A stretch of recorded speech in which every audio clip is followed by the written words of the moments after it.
টাকার বিনিময়ে তোমাকে নিজের গর্ব ভাড়া দিতে হবে আমার জয়রা। হবু বরের মুখ থেকে বিস্ফোরিত বাক্য শুনে থমকে যায় জায়রা। আচম্বিত এহেন শব্দ সহ্য করতে পারল না। মাথা ঘুরে পড়ে যেতে নিয়ে দেয়াল আঁকড়ে নিজেকে সামনে নেয়। চোখের কোণে অশ্রুকণা জমাট বাঁধতে শুরু করলো। অসহনীয় করুণ চোখে তাকালো রিজবানের দিকে। অস্ফুট স্বরে প্রশ্ন করলো। কি বললে? রিজবান পুনরায় শান্ত বাক্যে বলল। তোমার গর্ভে আমার ভাইয়ের বাচ্চা ধারণ করতে হবে, যার বিনিময়ে তোমাকে নগদ 40 লাখ টাকা দেওয়া হবে। জায়রা কয়েক পা পিছিয়ে গেল, মুখ দুই হাতে চেপে ধরল। নিজের শ্রবণ অঙ্গকে বিশ্বাস করতে পারছে না। ভুল শুনল নাকি? কিন্তু দুইবার কি ভুল শোনা যায়? হয়তো যায়। আরেকবার প্রশ্ন করে দেখবো। জায়রা পুনরায় থেমে থেমে জিজ্ঞেস করলো। আমি টাকার জন্য নিজের গর্ভ ভাড়া দেব? রিজওয়ান এবার একটু কঠিন বাক্যেই বলল। বারবার একই প্রশ্ন করছে কেন? বললাম তো, যে কোনো কিছুর বিনিময়ে তোমাকে গর্ভে আমার ভাইয়ের বাচ্চা ধারণ করতে হবে। জায়রা এবার চিৎকার করে উঠল। সপাটে থাপ্পড় বসিয়ে দিল রিজবানের গালে। পরপর দুটা থাপ্পড় দিয়েও ক্ষান্ত হয়নি। দুই হাতে খাবলে ধরল রিজবানের কলার। শরীরের সমস্ত শক্তি দিয়ে চেয়ে চেয়ে বলতে লাগলো। কুত্তার বাচ্চা, তুই এই কথা উচ্চারণ করলি কিভাবে? এই, তোর কি আমাকে রাস্তার মেয়ে মনে হয়? আমার বাবার কি টাকার অভাব পড়েছে যে আমি টাকা রোজগারের জন্য নিজের গর্ভ ভাড়া দিব? তা আবার তোর ভাইয়ের জন্য? তোকে আমার এক্ষুনি খুন করে ফেলতে ইচ্ছে করছে। একটু দম নিয়ে পুনরায় বলল। এই, তুই না আমাকে ভালোবাসতি? তবে কি আমাদের 2 বছরের ভালোবাসার অনুভূতি মিথ্যা ছিল? আমাদের এত এত সুন্দর মুহূর্ত স্মৃতি সব মিথ্যা ছিল? রিজবান বোবার মতো চেয়ে আছে জায়রার দিকে। রাগে ক্ষোভে জায়রা কাঁপছে। চোখ থেকে অঝরে পানি পড়ছে। আঁখি দুটি অগ্নিশ্বর রূপ ধারণ করেছে। ঠোঁট দুটো তীর তীর করে কাঁপছে। ফর্সা মুখটা রক্তিম হয়ে উঠেছে। জায়রার এমন রূপ এই প্রথম দেখছে। জায়রা তো সবসময় শান্তশিষ্ট স্বভাবের ছিল। আজ যেই নিজের অজান্তেই আঘাত লাগলো তেমনি বাঘিনী রূপ ধারণ করলো। রিজওয়ান উত্তর দিতে ভুলে গেল। রাগে শরীর রি রি করে উঠল। তবুও নিজেকে সংযত রাখলো। শান্ত বাক্যে জায়রার দিকে নিজেকে ছড়িয়ে নিতে নিতে বলে উঠল। শান্ত হও জয়েরা, তুমি আমার হবু বউ, আমার ভালোবাসার মানুষ। তোমাকে এই কথাটা কেন বলেছি সেই কারণ জানতে পেরে চেয়েছো? জায়রা রক্তিম চোখে তাকালো। দাঁতে দাঁত চেপে জিজ্ঞেস করলো। কি কারণ শুনি, বলো। রিজওয়ান জায়রার কাঁধে হাত রাখতেই জায়রা হাত ছিটকে সরিয়ে দিল। রিজওয়ান এবার কিছুটা অসহায় বাক্যে বলা শুরু করলো। আজ ভাবি সুসাইড করার চেষ্টা করেছিল। জায়রা কিছুটা অবাক চোখে তাকালো রিজওয়ানের দিকে। প্রশ্ন করলো। কেন? রিজওয়ান সঙ্গে সঙ্গে বলল। একটা বাচ্চার জন্য আমার পরিবারে কি পরিমাণ অশান্তি তুমি জানো না জয়রা? আমার ভাইয়ের সংসার নষ্ট হওয়ার পথে। ভাবি প্রতিনিয়ত ডিপ্রেশনে ভুগছে। ভাইয়া ভাবির দুঃখে আমার মা বাবাও দিন দিন শেষ হয়ে যাচ্ছে। শুধুমাত্র একটা বাচ্চার জন্য আমাদের পুরো পরিবারটা শেষ হয়ে যাচ্ছে জয়রা। কথাগুলো বলে রিজওয়ান কান্না করে দিল। জারা কিছুটা শান্ত হলো, কিন্তু তবুও রিজওয়ানের প্রস্তাবটা কিছুতেই মেনে নিতে পারছে না। কোনো মেয়ের পক্ষে কি মেনে নেওয়া সম্ভব? জারা কাট কাট স্বরে জিজ্ঞেস করলো। তুমি আমাকে কেন এই প্রস্তাব দিলে? রিজওয়ান সাথে সাথে পাল্টা প্রশ্ন করলো। অন্য কোনো মেয়ে এমন প্রস্তাব মেনে নিতে বলে তোমার মনে হয়? তাহলে তুমি কি করে ভাবলে আমি মেনে নেব? জারার পাল্টা প্রশ্নে রিজওয়ান কিছুটা থতমত খেয়ে গেল। তবুও পরিস্থিতি সামলাতে বলে উঠলো। কারণ তুমি আমার বউ হতে যাচ্ছ। আমি কি আমার পরিবারকে বাঁচানোর জন্য কিছু করতে পারি না? তাই বলে নিজের বউয়ের গর্ভে ভাইয়ের বাচ্চা ধারণ করতে বলবে রিজওয়ান? জায়রার সাথে সাথে পাল্টা প্রশ্নে রিজওয়ান একটু নড়ে চড়ে দাঁড়ালো। মনে মনে একবার নিজেই বলে উঠলো। তুমি আমার তুরুপের তাস জান। তোমাকে কাজে লাগিয়ে টাকাগুলো হাতিয়ে নেওয়ার এখন আমার কাজ। রিজওয়ানকে চুপ থাকতে দেখে জারা পুনরায় উচ্চ বাক্যে রিজওয়ানকে প্রশ্নবিদ্ধ করলো। চুপ করে থেকে আমার ধৈর্যের পরীক্ষা নিও না। কি চাও তুমি? তুমি কি আমাকে আদৌ ভালোবাসো? রিজওয়ান সাথে সাথে কান্না মাখা মুখশ্রী নিয়ে করুণ স্বরে বলল। দেখো জয়েরা, তুমি আমার শখের নারী, আমার ভালোবাসার নারী। তোমাকে কি মনে হয় তোমাকে এই প্রস্তাবটা আমি শখে দিয়েছি? আমার ব্যক্তিগত নারী, আমার বইয়ের গর্ভে অন্য সন্তান জন্মাবে, এটা মেনে নেওয়া আমার জন্য খুবই সহজ। আমারও কষ্ট হচ্ছে, বুকটা ফেটে যাচ্ছে, কিন্তু কি করবো বলো? তুমি ছাড়া আমার তো আবদার করার কোনো জায়গা নেই। এখন তুমিও যদি আমাকে ফিরিয়ে দাও, আমি কোথায় যাব, কার কাছে যাব? জায়রার কেন যেন এই প্রথম রিজওয়ানের উপর বিরক্ত লাগছে। রাগ হচ্ছে প্রচন্ড। এই প্রথম রিজওয়ানকে বিশ্বাস হচ্ছে না। ওর চোখের পানিকে মিথ্যা মনে হচ্ছে। জায়রা রিজওয়ানের কথায় গলে না গিয়ে স্পষ্ট বাক্যে জিজ্ঞেস করলো। তাহলে আমাকে কেন বললে টাকার বিনিময়ে গর্ভ ভাড়া দিতে? রিজওয়ান কথাটার জবাব আগেই তৈরি করে রেখেছিল, তাই সাথে সাথে উত্তর দিল। তোমার আর আমার তো একটা ভবিষ্যৎ আছে জয়েরা। আমার ভাইয়ের যদি ছেলে হয় তাহলে তো আমার বাবার সব সম্পত্তির সিংহভাগ সেই পাবে। তাহলে পরবর্তীতে আমাদের সন্তানের ভবিষ্যৎ কি হবে? আমাদের কি নিজেদের সন্তানের কথা ভাবা উচিত না? জায়রা হাত দিয়ে রিজওয়ানকে থামিয়ে দিল। চোখে চোখ রেখে কঠিন বাক্যে বলল। দুঃখিত মিস্টার রিজওয়ান শিকদার, আমি আপনাকে বিয়ে করতে পারবো না। আজ এই মুহূর্তে দাঁড়িয়ে আমি আপনার সাথে সব সম্পর্ক ছিন্ন করলাম। যে নিজের ভালোবাসার মানুষটাকে সম্মান করতে জানে না, তাকে অন্তত আমি স্বামী হিসেবে চাই না। স্বামী হতে হলে শুদ্ধতম পুরুষ হতে হবে, যার কাছে দুনিয়ার সবার আগে নিজের স্ত্রীর সম্মান অধিকার থাকবে। আপনাকে আমি চিন্তা ভুল করেছি, তাও আজ সেই ভুল শুধরে নিলাম। আপনি ভালো প্রেমিক অবশ্যই, কিন্তু স্বামী হওয়ার যোগ্য নন। আসি। বলেই জায়রা আর সেখানে এক মুহূর্ত দাঁড়ালো না। বড় বড় পা ফেলে রিজওয়ানদের বাড়ি থেকে বেরিয়ে আসলো। চোখের কোণে জলটুকু গড়িয়ে পড়তে দিল না। যারা সবসময় বিশ্বাস করে অশ্রু মানুষকে দুর্বল করে দেয়, হাসি মানুষকে শক্ত বানিয়ে তোলে। রিজওয়ান চেয়েও জায়রাকে আটকে রাখতে পারেনি। জায়রা চলে যেতেই রিজওয়ান রাগে হাত দুটো মুষ্টিবদ্ধ করে দেয়ালে ঘুষি মারল। চিৎকার করে বলে উঠল। তোমাকে আমি ছেড়ে দিব না জয়েরা। আমার সমস্ত প্ল্যান তো আমি এভাবে ভেঙে যেতে দিব না। তোমার জীবন যদি আমার নরক না বানিয়েছে, তাহলে আমার নামও রিজভান শিকদার নয়। স্যার, মেয়েটার বিষয়ে সমস্ত খবর পেয়ে গেছি। মেয়েটার নাম রিয়ানা আফরিন জায়রা, বয়স 21, ঢাকা মেডিকেল কলেজের 2য় বর্ষের ছাত্রী। বাবার নাম মেজর জেনারেল আমির হাসান। বলেই থামল নিলয়। নিলয়ের শেষ নামটা ভয়ে কাঁপাকাঁপি শুরু হলেও সামনে থাকা ব্যক্তিটার মধ্যে কোনো ভয় নেই, সংকোচ নেই। হ্যাঁ, এমন কেন এই মানুষটা? নিলয় থামতে উপস্থিত ব্যক্তিটি থমথমে গলায় জিজ্ঞেস করলো। আর কিছু? নিলয় কাঁপি কাঁপি স্বরে জবাব দিল। স্যার, মেয়েটার বিয়ে ঠিক হয়ে গেছে। কথাটা শেষ হতেই ব্যক্তিটি হঠাৎ দাঁড়িয়ে পড়ল। নিলয় ভয়ে এক পা পিছিয়ে যেতে নিলয়কে শান্ত করতে ব্যক্তিটি শান্ত বাক্যে বলল। ভয় পাচ্ছ কেন? জীবনে সুস্থভাবে বাঁচতে হলে ভয় পাওয়া চলবে না। ভয় পেলে তো হেরে গেলে। ভয়কে জয় করতে হবে। তুমি ভুলে যেও না, তুমি একটি দেশের সৈনিক। দেশপ্রেম করতে হলে সবার আগে নিজের ও পরিবারের জীবনের মায়া ত্যাগ করতে হবে, নয়তো এই পেশা তোমার জন্য না।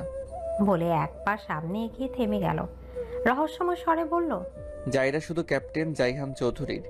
জাইহান ব্যতীত দ্বিতীয় পুরুষের জন্য সে কোনোদিন বউ সাজবে না। নিজের হবু বরকে অন্য মেয়ের সাথে ঘনিষ্ঠ অবস্থায় এক বিছানায় দেখে মাথা ঘুরে যায় জায়রার। চক্ষু দুটো কোটর ছেড়ে বেরিয়ে আসার উপক্রম। দরজা ধাক্কা লাগতে রিজওয়ান ঘুরে তাকায় দরজার দিকে। জায়রাকে দেখে ছিটকে মেয়েটার বুকের উপর থেকে ফেলে দিয়ে লাফিয়ে উঠে বসে পড়ল। মেয়েটা আচমকা এমন অবস্থা থেকে কিছু বুঝতে পারল না। জায়রাকে দেখে কিছুটা অবাক হলো। রিজওয়ান তড়িঘড়ি করে নেমে জায়রার কাছে দৌড়ে এলো। কম্পিত বাক্যে জিজ্ঞেস করলো। বলতে না বলতে রিজওয়ানের গালের সজোরে দুটো থাপ্পড় দিয়ে বলে উঠল। ভুল সময়ে এসে পড়ার জন্য এটা আমার পক্ষ থেকে অনুতাপের উপহার। রিজওয়ান গালে হাত দিয়ে জায়রার দিকে অগ্নিঝরা আঁখি নিক্ষেপ করলো। জায়রা চোখের কোণে অশ্রুসিক্ত, রাগে ভেতরটা খাখা করছে। কাল সারা রাত দু চোখের পাতা এক করতে পারেনি। রিজওয়ানকে তো সত্যিকারে ভালোবাসে। রিজওয়ানকে ছেড়ে দেওয়াটা জায়রার জন্য সহজ না। তাই সকাল সকাল রিজওয়ানকে বোঝানোর জন্য এখানে এসে যে এহেন দৃশ্য দেখতে হবে জায়রা ভাবেনি। বুকটা ধুকপুক করছে, কাঁপছে শরীর, ঠোঁট দুটো কাঁপছে। রিজওয়ানের সাথে থাকা মেয়েটা আর কেউ নয়, রিজওয়ানেরই চাচাতো বোন নোভা। নোভা বিছানা থেকে নেমে জায়রার কাছে এসে খামখেয়ালি ভাবে বলে উঠল। সে আর আছে নতুন কি? তুমি সব সময় ভুল সময় এসে পড়ো মাই ডিয়ার হবু ভাবি। জায়রা নোভার দিকে একবার অগ্নিদৃষ্টি নিক্ষেপ করে পরক্ষণে ঘৃণায় দৃষ্টি নামিয়ে ফেলল। রিজওয়ান নোভাকে ধমকে বলে উঠল। তুই এখন এখান থেকে যা। নোভা কিছু বলতে গেলেও রিজওয়ান থামিয়ে দেয়, চোখের ইশারায় চলে যেতে বলে। নোভা চলে যাওয়ার জন্য পা বাড়াতেই জায়রা নোভার হাতটা খপ করে ধরে ফেলে। থমথমে স্বরে বলে। এক পাও নড়বে না। জায়রা এবার আরেক হাতে রিজবানের হাত ধরল। হাসি মুখে রিজবানের দিকে তাকিয়ে বলল, চলো, আজ থেকে যেন তোমাদের আর লুকোচুরি করে নোংরামো করতে না হয় সেই ব্যবস্থা করে দেই। বলে সামনে হাঁটা শুরু করলো। চেঁচিয়ে বাড়ির সবাইকে একসাথে ডাকা শুরু করলো। ওদের দুজনকে হাত ধরে টেনে নিয়ে সৌজা ড্রয়িং রুমে চলে আসলো। জারার কণ্ঠস্বর শুনে সানজিদা বেগম দৌড়ে আসলেন। চিন্তিত স্বরে জিজ্ঞেস করলেন, কি হয়েছে মা? এভাবে ডাকাডাকি করছিস যে? আর ওদের এভাবে ধরে রেখেছিস কেন? কি করেছে ওরা? জায়রা ওদের দুজনে হাত ছেড়ে দিল।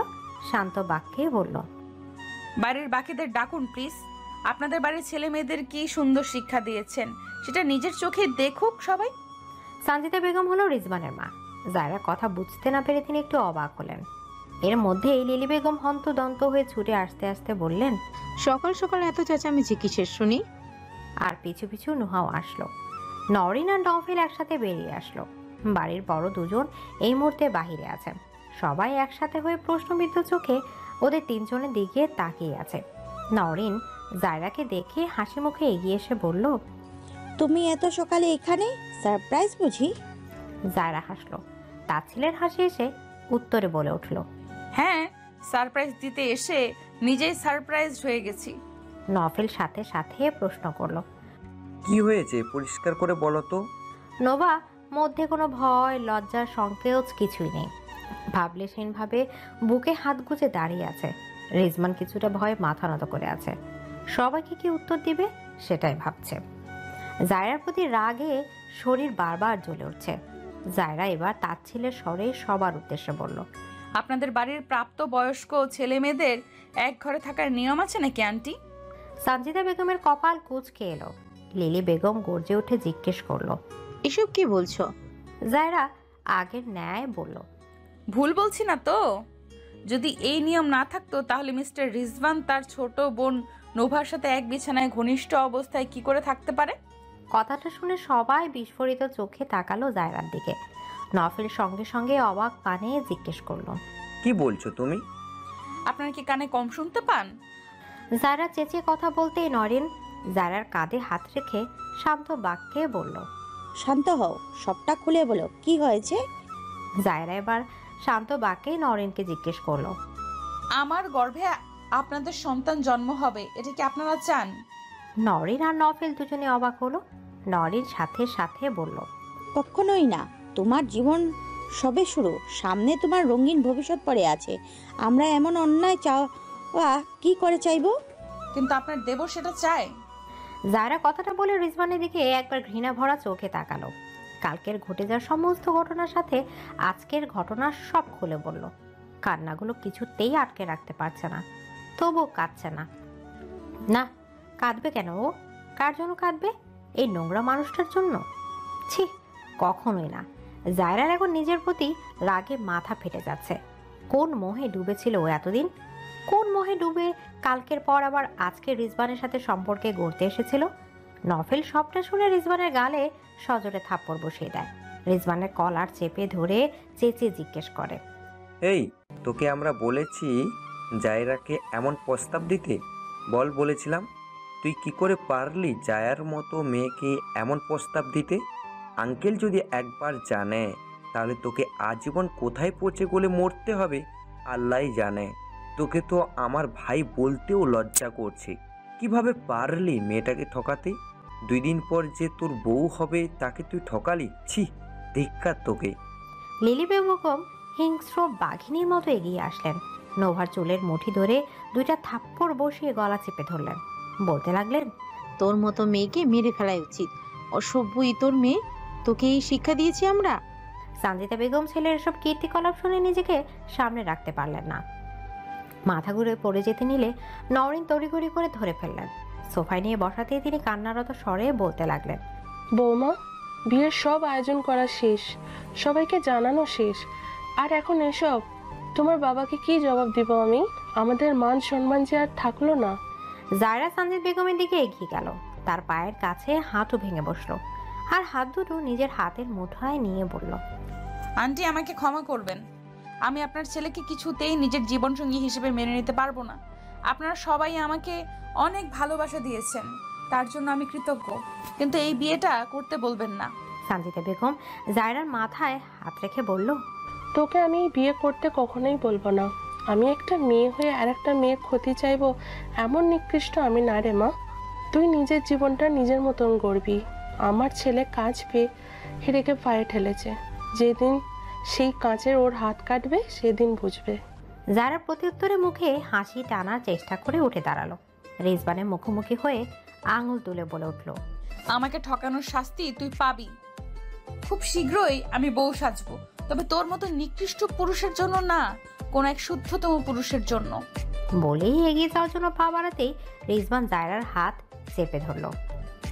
শাসিয়ে বলে উঠল, আমাকে সবার সামনে এভাবে হ্যাস্ত করার জন্য তোমার জীবন আমি নরক করে দিব, মাইন্ড ইট।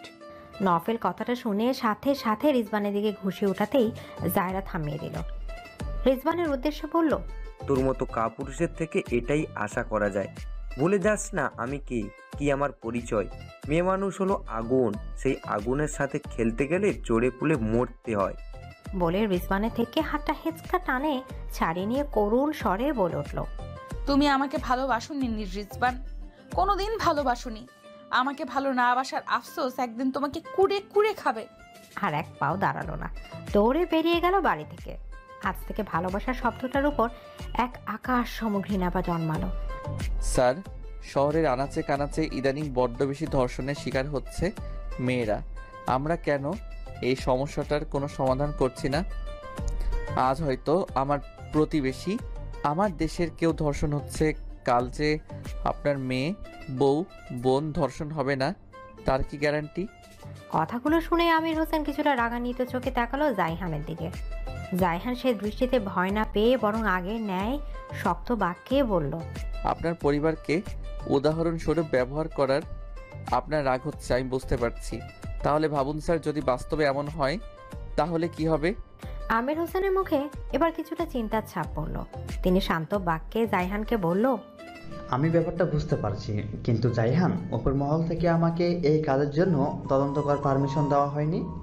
জাইহান হাসলো, তাচ্ছিল্য হেসে বলল, স্যার, আপনি বোধহয় ভুলে যাচ্ছেন আমরা দেশপ্রেমিক। আমাদের কাজ হলো দেশের শান্তি বজায় রাখা, দেশকে সুরক্ষা প্রদান করা। আমরা কি এই শপথ নিয়েছিলাম স্যার? আমার চারপাশে আমার মা বোনরা ভালো নেই, অন্তত এই মুহূর্তে আমি চুপ করে থাকতে পারবো না। যদি 2 দিনের মধ্যে ডিপার্টমেন্ট থেকে কোনো রকম তদন্ত করা না হয় তাহলে আমি নিজ থেকে এই সমস্যা সমাধানের পথ খুঁজব।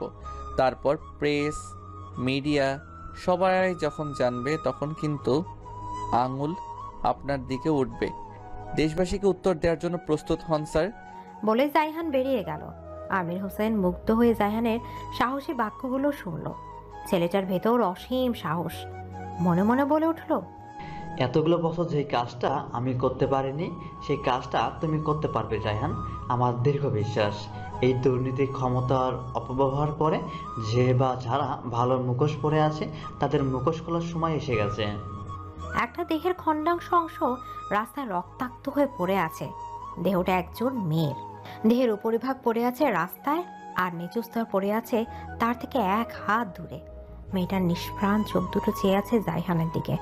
একবার সে চোখে তাকিয়ে জাইহান দ্রুত চোখ সরিয়ে নিল। সহ্য করতে পারল না দৃশ্যটা। কি ভয়ানক! কোনো মানুষকে এভাবে মারতে পারে? উত্তর, হ্যাঁ পারে। তবে সত্যিকার অর্থে যারা রক্তে মাংসে গড়া মানুষ তারা পারে না, আর যারা মানুষরূপী জানোয়ার তারা সব পারে। জাইহান একজনকে হুকুম দিয়ে বলল, লাশটাকে দ্রুত পোস্টমর্টেম করতে পাঠাতে বলো। অলরেডি পচন ধরেছে, বেশিক্ষণ এভাবে রাখা যাবে না। কাজ শেষ করে পোস্টমর্টেম রিপোর্ট অফিসে জমা করবে।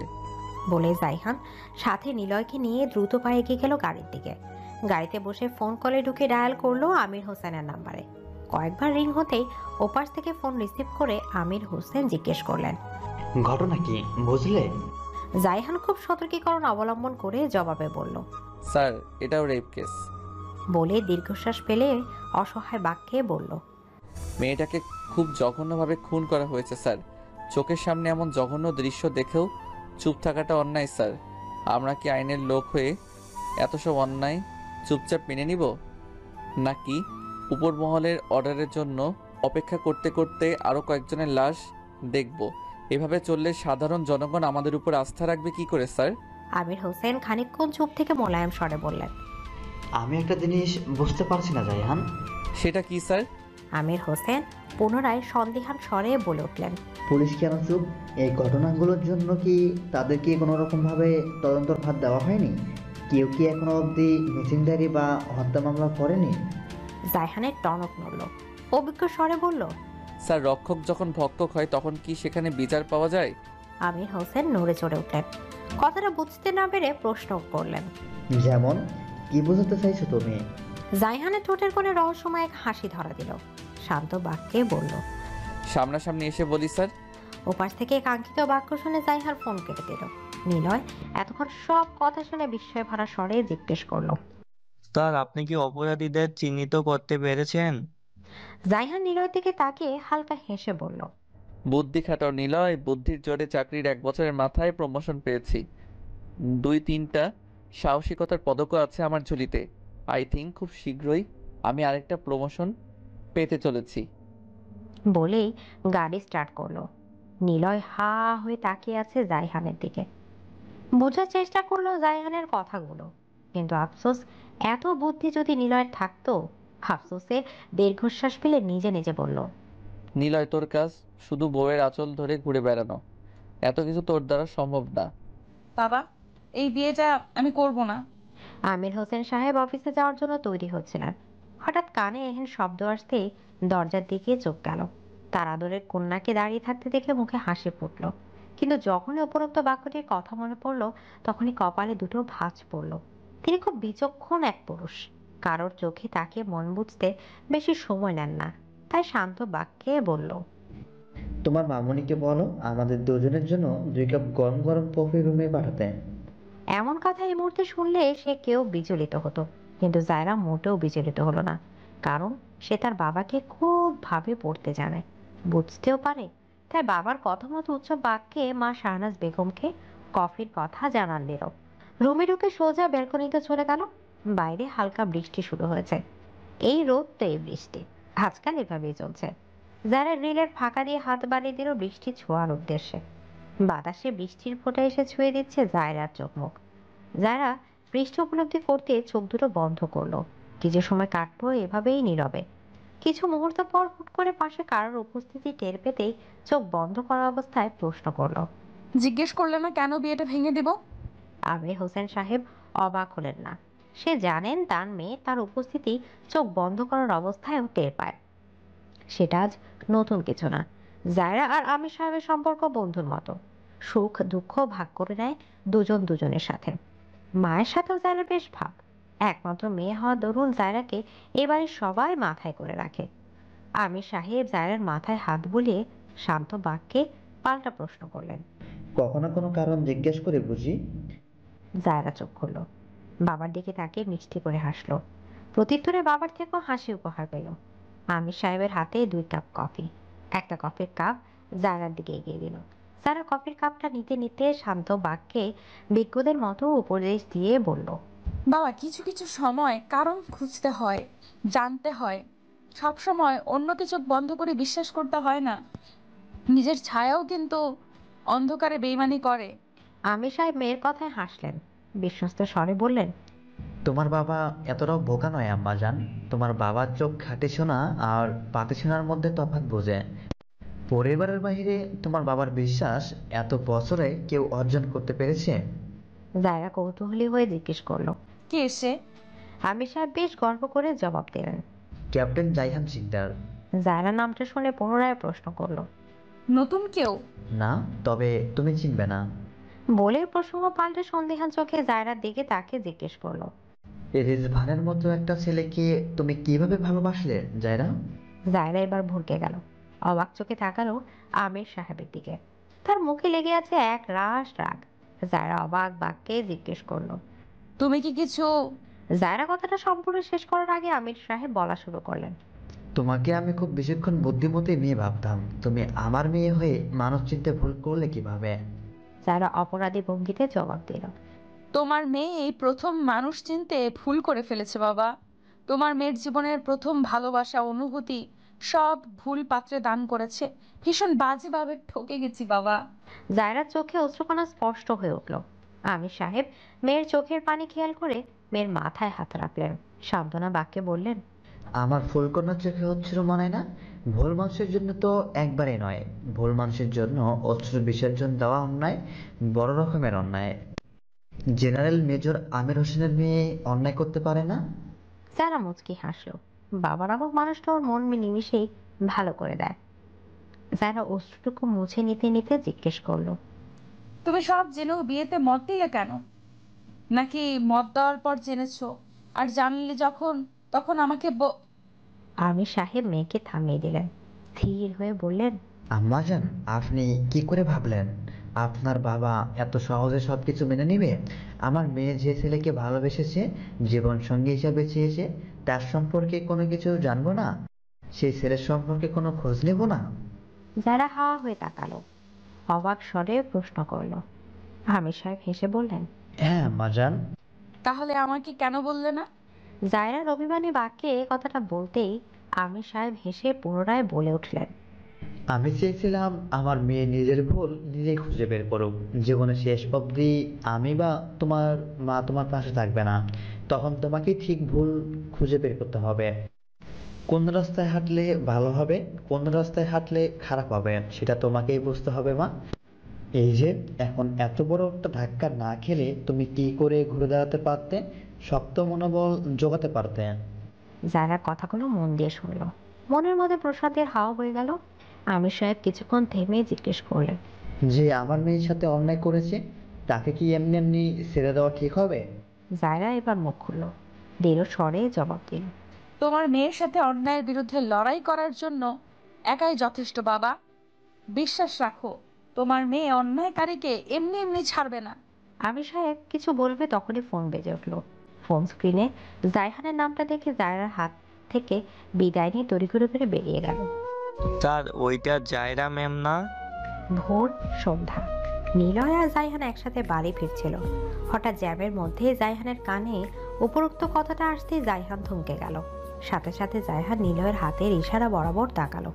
একটা মেয়ে এলোপাথারি দৌড়ে আসছে ফুটপাত দিয়ে, মাঝে মাঝে একজনের সাথে ধাক্কা খেয়ে পড়ে যেতে নিলেও থামছে না। লম্বা চুলগুলো বাতাসের দাপটে খোপা ছেড়ে বেরিয়ে আসলো। সাথে সাথে চুলগুলো দুই দিকে দোল খাওয়া শুরু করলো।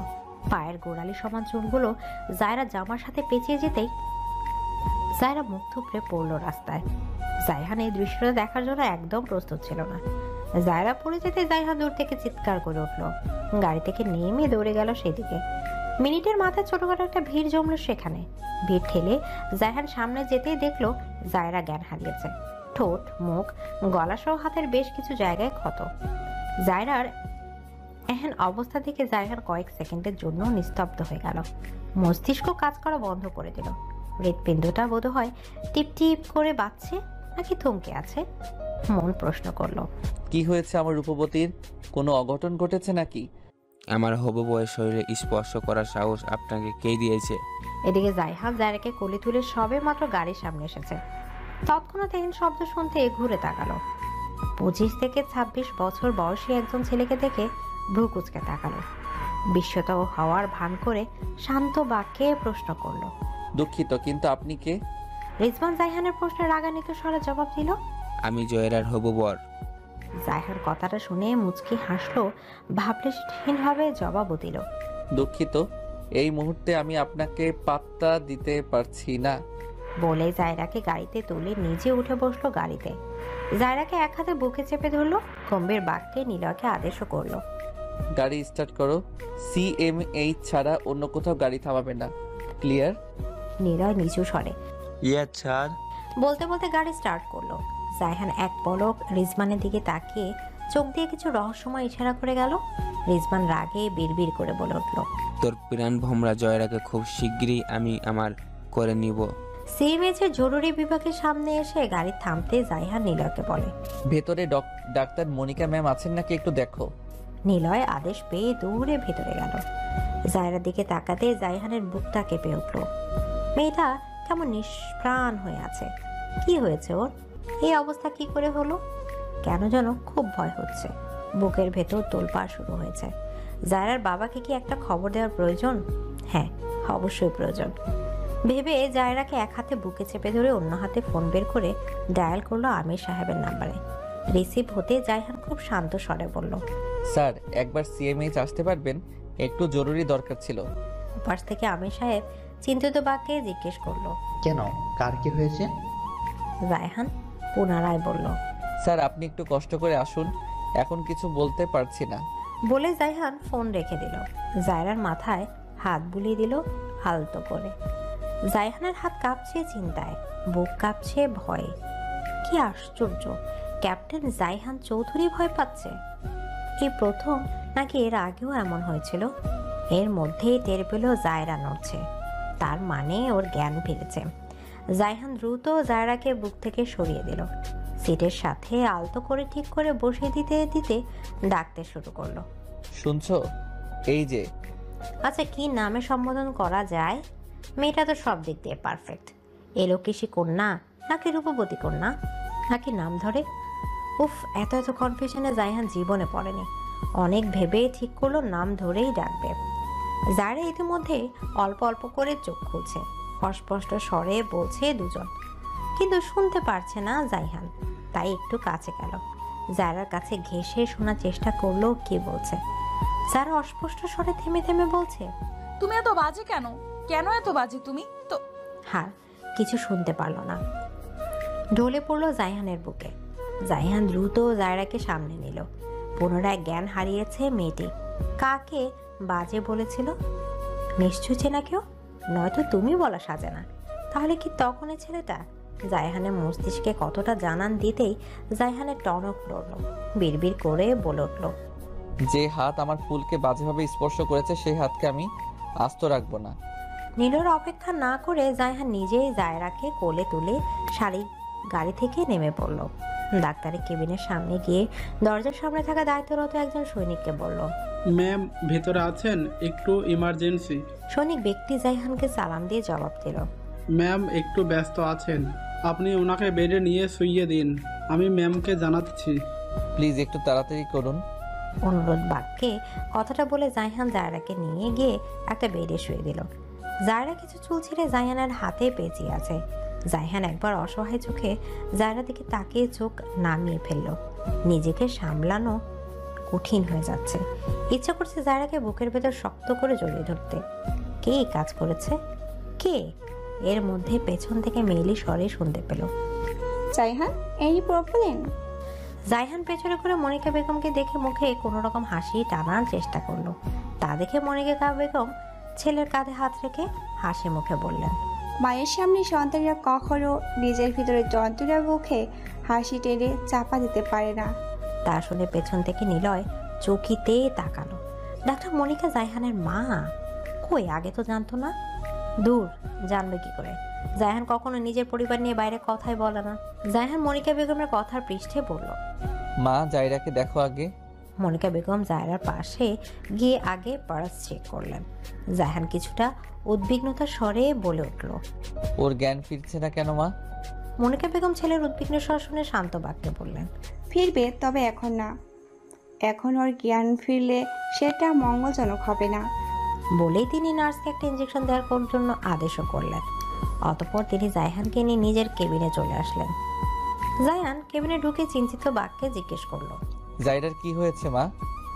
মনিকা বেগম ছেলের দিকে এক গ্লাস পানি এগিয়ে দিতে দিতে বললেন, আগে তুমি শান্ত হও বাবা, তুমি একজন সাহসী সৈনিক, এভাবে ভয় পাওয়া তোমায় মানায় না। জায়হান পানির গ্লাসটা নিয়ে এক চুমুকে এক গ্লাস পানি শেষ করে জোরে শ্বাস ফেলল। মনিকা বেগম এবার কিছুটা ভাবুক স্বরে বললেন, জায়রার সাথে কি হয়েছে সেটা আমার থেকে ভালো জায়রাই বলতে পারবে। মানে? জায়হানের পাল্টা প্রশ্নে মনিকা বেগম বললেন, আমি যদি ভুল না হই তাহলে জায়রাকে কেউ মলেস্ট করার ট্রাই করছে। জায়হানের বুকটা ধক করে উঠল। চকিত তাকালো মায়ের দিকে, চেঁচিয়ে উঠে জিজ্ঞেস করলো, কি বলছো? মনিকা বেগম ছেলের মুখ পর্যবেক্ষণ করে সরাসরি প্রশ্ন করলেন, ভালোবাসো জায়রাকে? জায়হান নড়ে চড়ে বসলো, দৃষ্টি সরিয়ে ফেললো, উত্তর না দিয়ে চুপ করে রইল। তা দেখে মনিকা বেগম মুচকে হেসে বলল, আমার বৌমা কিন্তু লাখে একটা, আগলে রেখো, কোনো খারাপ স্পর্শে যেন ছুঁতে না পারে আমার মেয়েকে। All the best. বলেই তিনি চলে গেলেন। জায়হান স্বস্তির নিঃশ্বাস ফেলে হেসে ফেলল। স্যার আমি বোধহয় বুঝতে পেরেছি এই কাজ কে করেছে। এদিকে আমির সাহেব মেয়ের বেডের সামনে চিন্তিত মুখে বসেছিলেন। জাইহানের দিকে কথাটা শুনে অবাক পানে তাকালেন। তড়িঘড়ির শব্দে জিজ্ঞেস করলেন, কে সে? জাইহান খানিক থেমে দৃঢ় স্বরে শুধালো, রিজভান। আমির সাহেব উত্তেজনায় দাঁড়িয়ে পড়লেন। রাগান্বিত বাক্যে বলে উঠলেন, ওকে আমি জ্যান্ত পুঁতে ফেলবো। আমার মেয়ের গায়ে হাত দিয়েছে, ওর কলেজে ছিঁড়ে এনে কুকুর দিয়ে খাওয়াবো। জাইহান কিছুটা হাস্যোজ্জ্বল স্বরে বলল, স্যার এতটা উত্তেজিত হবেন না। কিছু কিছু সময় ঠান্ডা মাথায় গুটি চালতে হয়। রেগে গেলেন তো হেরে গেলেন। রিজভানের শাস্তির দায়িত্বটা না হয় আমি নিলাম, আপনি নিশ্চিন্তে থাকুন। জাইহানের থেকে ভরসা পেয়ে আমির সাহেব শান্ত হলেন। বিশ্বাস করে দায়িত্বটা তুলে দিলেন জাইহানকে। জয়রা, এই অবস্থা আমি করিনি আঙ্কেল। কথাটা বলতে না বলতে রিজবানের গালে সপাটে একটা থাপ্পড় পড়ল। রিজবানের গালে হাত দিয়ে সামনে থাকা ব্যক্তিটির দিকে তাকিয়ে জোরে চিৎকার করে বলে উঠল, আপনি আমাকে থাপ্পড় মারলেন কোন সাহসে? সামনের ব্যক্তিটি হাসতে হাসতে বলল, আমার সাহস সম্পর্কে তুমি জানো না ভাজান? প্রশ্ন করছো যে? সব জায়গায় সাহস দেখাতে যাবেন না আঙ্কেল। জানেন তো আপনি কার বাবা? ঠিক আছে, জায়গায় বোম ফাটলে আপনার কি হবে আঙ্কেল? ভয় দেখাচ্ছ? ভয় পাচ্ছেন তাহলে? বলে রিজবান হাসলো। হুমকির স্বরে বলল, আমার গায়ে হাত দেওয়ার মতো সাহস পরবর্তী দেখাবেন না আঙ্কেল। ভুলে যাবেন না আপনার সব উপকর্মের প্রমাণ আমার কাছে। আবার আমাকে মারতেও পারবেন না। আমাকে মারলে আপনি যে জয়রাকে পাবেন না। আপনি আমাকে জড়িয়ে ধরেছেন কোন সাহসে মিস্টার জাইহান? এদিকে জাইহান থতমত খেয়ে গেল। জায়রা যে জ্ঞান ফিরেছিল সেটা বুঝতে পারেনি। জায়রা বালিশ থেকে পড়ে গিয়েছিল, তাই যত্ন করে বুক আগলে ঠিক করে শুয়ে দিয়েছিল। তৎক্ষণাৎ জায়রা চোখ খুলে উপরোক্ত প্রশ্নটি করে। জাইহান লজ্জা পেল খানিকটা। জায়রা কেমন পুলিশের চোখে তাকিয়ে আছে, যেন মনে হচ্ছে জাইহান কোনো চুরি করেছে। যারা পুলিশ হয়ে প্রশ্নোত্তর চোখে তাকিয়ে আছে। কি আশ্চর্য! জাইহান মনে মনে একবার বলে উঠল, কি আশ্চর্য! আমি কি চোর নাকি? এইভাবে তাকিয়ে থাকার কি আছে? তৎক্ষণাৎ মস্তিষ্ক উত্তর দিল, মিস্টার জাইহান, আপনি পুরো দুনিয়ার চোখে পুলিশ হলেও ভালোবাসার মানুষটার কাছে চোর। মিস জায়রার মন চুরি করার অপরাধে আপনার যাবজ্জীবন জেল হতে পারে। এখন চোরের মতো চুপ করে আছেন কেন? এটা আবার কি বললো? জাইহান হকচকিয়ে তাকালো। জায়রা বলেছে মানে কি? একদম সোজা চোর বানিয়ে দিল। না, এই অপমান সহ্য করা যাচ্ছে না। কিন্তু কি আর করার, এখন যেহেতু অন্যায় করেছে সেহেতু বড় গলা করা যাবে না। তাহলে প্রেমের আগেই প্রেমিকা মেরে তক্তা বানিয়ে দেবে। তখন কি জাইহানের সম্মান থাকবে? আকাশ কুসুম ভেবে অপরাধীর ন্যায় মাথা নিচু করে উত্তর দিল, আপনার কোথাও ভুল হচ্ছে মিসেস জায়রা। আমি আপনাকে জড়িয়ে ধরিনি। জায়রা রেগে তাকালো। কটমট দৃষ্টিতে জাইহানের চোখে চোখ রেখে বলল, আপনার কি আমাকে অন্ধ মনে হয় মিস্টার জাইহান? জাইহান এবার কেন যেন একটু সাহস পেল। মনে জোর বাড়লো। শান্ত বাক্যে বলে উঠল, একদম না মিসেস জায়রা। জায়রা থমকালো। অবাক স্বরে জিজ্ঞেস করলো, ওয়েট, মিসেস জায়রা মানে? আমাকে দেখে কি বিবাহিত মনে হয়? জাইহান কিছু না জানার ভান করে বলল, কাল সন্ধ্যায় রাস্তায় আপনার স্বামী আমাকে থ্রেট করেছিল। যদি আপনি বিবাহিত না হন তাহলে সে আমাকে থ্রেট করলো কিভাবে? ও হ্যাঁ, আজ সকালে আবার দেখতেও এসেছিল। খুব কান্নাকাটি করছিল দেখলাম। খুব ভালোবাসে বোধহয়। জায়রা আটকে উঠল। রাগে শরীর রিরি করতে শুরু করলো। গর্জে উঠে বলল, আমি অবিবাহিত মিস্টার জাইহান। কান খুলে শুনে রাখেন, আমার কোনো স্বামী নেই, আমার কেউ নেই। আমি ঘৃণা করি ওই লোকটাকে, প্রচন্ড ঘৃণা করি। আর বলতে পারলো না। হাঁপানো শুরু করলো। চোখ দিয়ে ঝরঝর করে পানি পড়া শুরু করলো। জায়রা মাথায় এক হাত চেপে ধরলো, অন্য হাতে জাইহানের বাহু খাবলে ধরলো। মাথা ঘোরানো শুরু করে গেল। জায়রার অবস্থা দেখে জাইহান ভয় পেয়ে গেল। জায়রাকে আঁকড়ে ধরতে গিয়েও থেমে গেল। চিন্তিত বাক্যে বলতে লাগলো, মিস জায়রা কি হয়েছে? কষ্ট হচ্ছে? কোথায় কষ্ট হচ্ছে আমাকে বলুন, ডাক্তার ডাকবো? জায়রা, এই জায়রা। জায়রার মনে হচ্ছে ও এক্ষুনি জ্ঞান হারাবে। তবুও জাইহানের দিকে নিবু নিবু চোখে তাকালো। মানুষটা চোখে মুখে ভাষা, হাসি মুখে মুখটা শুকিয়ে গেছে মুহূর্তেই। মানুষটা চোখে মুখে ভয়, হাসি খুশি মুখটা শুকিয়ে গেছে মুহূর্তে। শেষবারে দুটো ডাক জায়রার বুকে তীরের মতো বিঁধল। কি মায়া! কই, আগে তো কেউ এত মায়া নিয়ে ডাকেনি। এই মানুষটা কেন এত মায়াবী স্বরে ডাকলো? কেন? মানুষটা কি জায়রাকে আগের থেকে চিনতো? একদিনের পরিচয় কেউ এত মায়া করে ডাকতে পারে? জায়রা কিছু বলতে গিয়েও পারল না। ঢুলে পড়লো জায়হানের বুকে। জ্ঞান হারানোর আগে বুঝতে পারলো জায়হান খুব যত্নে নিজের বুকে জায়রাকে আগলে নিচ্ছে। জায়রা জ্ঞান হারাতেই জায়হানের বুকটা ধক করে উঠলো। জায়হান এবার চেঁচিয়ে ডাকলো, জায়রা, এই জায়রা, চোখ খুলুন। শুনতে পাচ্ছেন? চোখ খুলুন না জায়রা। ভয় হচ্ছে আমার, খুব ভয় হচ্ছে। আপনাকে হারানোর ভয় পাচ্ছি আমি। জায়রা, শুনছেন? না, আর ডাকতে পারলো না। জায়হানের গলায় স্বর রোধ পাচ্ছে, হাত কাঁপছে, বুক কাঁপছে, মুখ যন্ত্রণা হচ্ছে, ভয়ানক যন্ত্রণা, ভালোবাসা মানুষটাকে কষ্ট পেতে দেখার যন্ত্রণা। জায়হান চেঁচিয়ে ওর মাকে ডাকতে লাগলো, নার্সদের ডাকতে লাগলো। জায়হানের কণ্ঠস্বর শুনে মনিকা বেগম দৌড়ে আসলেন। তিনি পাশের কেবিনে রুগী দেখছিলেন।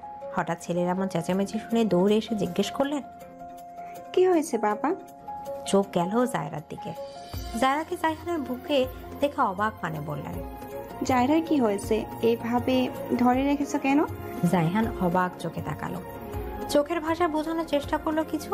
মনিকা বেগম এখনো প্রশ্নোত্তর চোখে তাকিয়ে আছেন। জায়হান এবার অস্পষ্ট স্বরে বলে উঠল, জায়রা আবার জ্ঞান হারিয়েছে মা। মনিকা বেগম নার্স ডাকলেন, কিছু ব্যবহৃত জিনিসপত্র আনার জন্য হুকুম করলেন। জায়হানের উদ্দেশ্যে বললেন, জায়রাকে সাবধানে শুয়ে দাও জায়হান। জায়হান জায়রাকে শুয়ে দিতে মনিকা বেগম পুনরায় প্রশ্ন করলেন, কি হয়েছিল? আমি তো কিছুক্ষণ আগে চেক আপ করে গেলাম, জ্ঞান ফিরছিল মেয়েটার, সবকিছু স্বাভাবিকই ছিল, তাহলে আবার জ্ঞান হারালো কেন? জায়হান চুপ করে রইল। কি উত্তর দিবে? জায়রার এই অবস্থার জন্য নিজেকে দায়ী মনে হতে লাগলো। কি দরকার ছিল জায়রাকে মিথ্যা বলার? কি দরকার ছিল ওসব কথা বলার? কিন্তু যে মেয়ে ওই ছেলেটাকে এত ভালোবাসে, সে হঠাৎ ভালোবাসার মানুষটার নাম শুনে এভাবে রেগে যাবে কেন? এত হাইপার কেন হবে? কি কারণ জানতেই হবে। আজকের মধ্যে 10টা মেয়ে লাগবে আমার। কিভাবে ম্যানেজ করবে তুমি জানো। রাত 10টায় বোট ছাড়বে, এর মধ্যে 10 জন মেয়ে এনে আমার চোখের সামনে হাজির করবে, বুঝতে পেরেছো? সামনের ব্যক্তিটির কথা শুনে রিজমান ক্রোধে ফুস করে শ্বাস ছাড়ল। রাগান্বিত স্বরে বলল, একদিনের মধ্যে 10 জন মেয়ে ম্যানেজ করা কি পসিবল? ব্যক্তিটি হাসলেন, বেশ জোরালো স্বরে বলে উঠলেন, অবশ্যই পসিবল। রিজমান পাল্টা প্রশ্ন করে বসলো, কিভাবে? ব্যক্তিটি দৃঢ় কণ্ঠে বললেন, গ্রামের দিকে যাও, ঢাকার আশেপাশে অনেকগুলো গ্রাম আছে। তো আহা, সবগুলো তোমাকে বলে দিতে হবে? জি, বলে দিতে হবে, কারণ আপনার এমন অসময়ের আবদার আমার পূরণ করা সম্ভব নয়। ব্যক্তিটি হাসলেন, শান্ত বাক্যে বললেন, গ্রামের মেয়েরা বেশিরভাগ সহজ সরল হয়। আর লোকটির কথা সম্পূর্ণ শেষ হওয়ার আগে রিজমান বাদ সাধলো, বলল, আপনি তো আদিম যুগের, তাই ভাবছেন এখনকার গ্রামের মেয়েরাও আদিম যুগে আছে। আজকাল গ্রামের মেয়েরাও শহরের মেয়েদের থেকে স্মার্ট। ব্যক্তিটি হাসলো, নিজের প্ল্যানটা সাজিয়ে বলল রিজমানকে। হামেরা বেগম রান্না করছিল। এর মধ্যে সালমান এসে হাঁক ছেড়ে বলল, শশী, ও শশী, কই তুমি? বাড়িতে আসনি? এদিকে আহো, জরুরি কথা আছে তোমার লগে। আমিনা বেগম সালমানের স্বর শুনে দৌড়ে আসলেন রান্নাঘর থেকে। মুখে হাসি টেনে বলে উঠলেন, আল্লাহ গো, কেডা আইছে? আমার বাজান দেহি, কতদিন পর তুই আইলি বাজান। সালমান এগিয়ে এসে আমিনা বেগমকে সালাম দিয়ে হাসি মুখে বলে উঠল, শশী, তোমার লাইগা একটা খুশির খবর লইয়া আইছি। আয়না বেগম অবুঝের মতো জিজ্ঞেস করলেন, কি খবর বাজান? সালমান আগে সাবধানতার স্বরে জিজ্ঞেস করলো, লিলি কই? বাড়ি আসেনি? না, ওই স্কুলে। সালমানের মুখে হাসি ফুটল, উত্তেজিত বাক্যে বলতে শুরু করলো, শশী, তোমার এখন থাইকা আর কোনো দুঃখ থাকবো না। তোমার লিলির লাইগা আমি একটা কাজ জোগাড় কইরা আনছি। আমিনা বেগমের মুখের হাসি উদাও হয়ে গেল। বেজার মুখে বললেন, আমার ওই ছোট্ট মাইয়াটা কি কাম করবো বাজান? সালমান আগের ন্যায় দুঃখী সুখী বাক্যে বলল, শশী, চাচার তো বড় অসুখ। এই অসুখের চিকিৎসা করানোর লাইগা মেলা টাকার দরকার। তুমি একলা একলা কত দিকে করবা? তোমারও তো বয়স হয়েছে। অহন যদি টাকার অভাবে চাচাই মইরা যায়, এইটা কি ভালো হইব? আমিনা বেগমের মুখটা আরো চুপসে গেল, তার চোখের কোণে পানি জমেছে। জিজ্ঞেস করলেন, কি কাম জোগাড় করছো বাজান? সালমান উচ্চক স্বরে বলে উঠল, ভালা কাম, স্কুলে পড়াইব, ছোট ছোট বাচ্চা গো ম্যাডাম হইব। আমিনা বেগমের মুখে হাসি ফুটল, খুশিতে চোখ মুখ চকচক করে উঠল। জিজ্ঞেস করলেন, সত্যি কইতাছো? হ চাচি, তোমারে আমি সব বুঝাইয়া কইমনি। আগে লিলিরে তুমি রাজি করাও, তাইলে আজকে রাইতেই আমি লিলিরে নিতে আইমু। আমেনা বেগমের মুখটা আবার চুপসে গেল। আজকে রাতেই মনটা মানছে না, কেমন যেন লাগছে। কোনো বিপদ হবে না তো? রাস্তার মাঝে সেনাবাহিনীর পোশাকধারী এক সৈনিকের কলা চেপে ধরে দাঁড়িয়ে আছে জায়রা। রাস্তার উপস্থিত জনগণের চোখ বিস্ময় কোটর ছেড়ে বেরিয়ে আসার উপক্রম।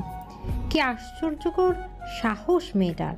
সৈনিকটির চোখে ভয়, তবু রাগান্বিত বাক্যে বলল, ম্যাম, আমার কলার ছাড়ুন। আপনি কিন্তু বড্ড বেশি বাড়াবাড়ি করছেন। আমার ধৈর্যের পরীক্ষা নেবেন না। জায়রাও কম কিসের, দ্বিগুণ রাগে বাক্যে প্রশ্ন ছুড়ল। বাড়াবাড়ির কিছুই দেখেননি, এবার দেখবেন। আপনার নাম কি জাহির চৌধুরী? সৈনিকটি ভীত স্বরে জবাব দিল, জি। দেখতে পারছেন না? জায়রা চোখ রাঙিয়ে বলল, জি দেখতে পারছি, অন্ধ না আমি। তবু জিজ্ঞেস করে শিওর হয়ে নিলাম। জাহিজ এবার অধৈর্য কণ্ঠে কিছুটা হুমকি দিয়ে বলল, ম্যাম, আমার কলার ছাড়ুন। আপনি কিন্তু আমাকে ভরা আস্থায় হেনস্থা করেছেন। আমি কিন্তু আপনার বিরুদ্ধে স্টেপ নিতে বাধ্য হব। জায়রা মুচকে হাসল। চোখ মুখে কোনো রকম ভয়ের চিহ্ন দেখা গেল না, বরং জায়রা খুব শান্ত, যেন জাহিসের কথায় পাত্তাই দিচ্ছে না।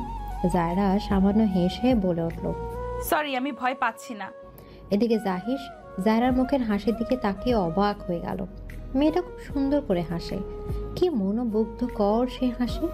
আচ্ছা, সব মেয়েরা কি এত সুন্দর করে হাসে? কই, জাহিস তো আগে দেখেনি, নাকি খেয়াল করেনি কাউকে সেভাবে, কি জানি। জায়রা জাহিসকে এভাবে তাকিয়ে থাকতে দেখে ভ্রু কুঁচকে প্রশ্ন করল, আমি মানুষ, এলিয়েন না। এভাবে দেখার কোনো দরকার নেই। মিস্টার সৈন্য? সৈন্য? সেটা আবার কে? প্রশ্নটা দমিয়ে রাখতে না পেরে করেই ফেলল, সৈন্যকে? কে আবার আপনি? জাহিস ফরকালো। রাস্তার জনগণের দিকে একবার চোখ দিয়ে চাপা স্বরে বলল, আমার কলাটা ছাড়ুন প্লিজ, রিকোয়েস্ট করছি। আমাকে সম্মান না দিন সমস্যা নাই, কিন্তু আমার ইউনিফর্মটাকে অন্তত সম্মান দিন। আমি সব মেনে নিলেও আমার গায়ের ইউনিফর্মের অসম্মান মানতে পারি না। জায়রা ছেড়ে না দিয়ে বলল, আগে কার্ড দেখান। জাহিস পকেট থেকে কার্ডটা বের করে দেখালো জায়রাকে। জায়রার সাথে সাথে জাহিসের কলার ছেড়ে দিল। কিছুটা অনুতপ্ত স্বরে বলে উঠল, দুঃখিত, তবে আপনি আমার সাথে অন্যায় করেছেন, আর অন্যায়কারী কাউকে আমি ছেড়ে দেই না, এমনকি নিজের ভালোবাসার মানুষকেও না। শেষ কথাটা বলতে গিয়ে জায়রার কণ্ঠস্বর কেঁপে উঠল। জাহিসের দৃষ্টিতে জায়রার ছলছল চোখ এড়ালো না। মেয়েটা বাকি সবার থেকে অন্যরকম, সবসময় বাঘিনীর ন্যায় আচরণ। একটা ভুলের জন্য জাহিসের মতো শক্তপোক্ত ছেলেকেও ছাড়লো না, আর বাকি ছেলেরা তো কিছুই না। জাহিস কিছু একটা ভেবে মুচকি হাসলো। জাহিসকে একা একা হাসতে দেখে জায়রা গর্জে উঠে জিজ্ঞেস করলো, হাসেন কেন? জায়রার সন্দিহান চাহনি দেখে জাহিস ঘাবড়ে গেল। আমতা আমতা করে বলল, দেখুন মিস, আমি আপনার কোথাও ভুল হচ্ছে। আমি আপনাকে ইচ্ছাকৃত জড়িয়ে ধরিনি। আমি একজনকে তাড়া করেছিলাম, তাকে ধরতে যাওয়ার সময় আপনি সামনে এসে পড়লেন। এটা অ্যাক্সিডেন্ট হয়ে গেছে, প্লিজ ক্ষমা করবেন, আসি। জায়রা সৌজন্যতার হাসি উপহার দিল। জাহির চোখে সানগ্লাস পরতে পরতে বলে উঠল, এই যে মিস বাঘিনী, পরের কোনো ছেলেকে পেলে এভাবে হামলে পড়বেন না। সব ছেলেরা আমার মতো ভালো হয় না, বুঝলেন? আসি, আল্লাহ হাফেজ। বলে জায়রাকে কিছু বলতে না দিয়ে চলে গেল। জায়রা কিছুক্ষণ একা একা বকবক করে কলেজের ভেতর ঢুকে গেল। জাহিস অফিসে এসেই সৌজা জাইহানের রুমে ঢুকে গেল।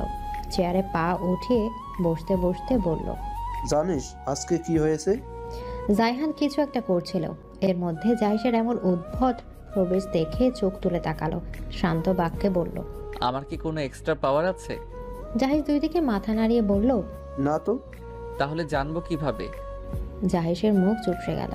পরক্ষণে জাইহানের কথায় পাত্তা না দিয়ে বলে উঠল, আরে শোন না ভাই। আমি তো বধির না।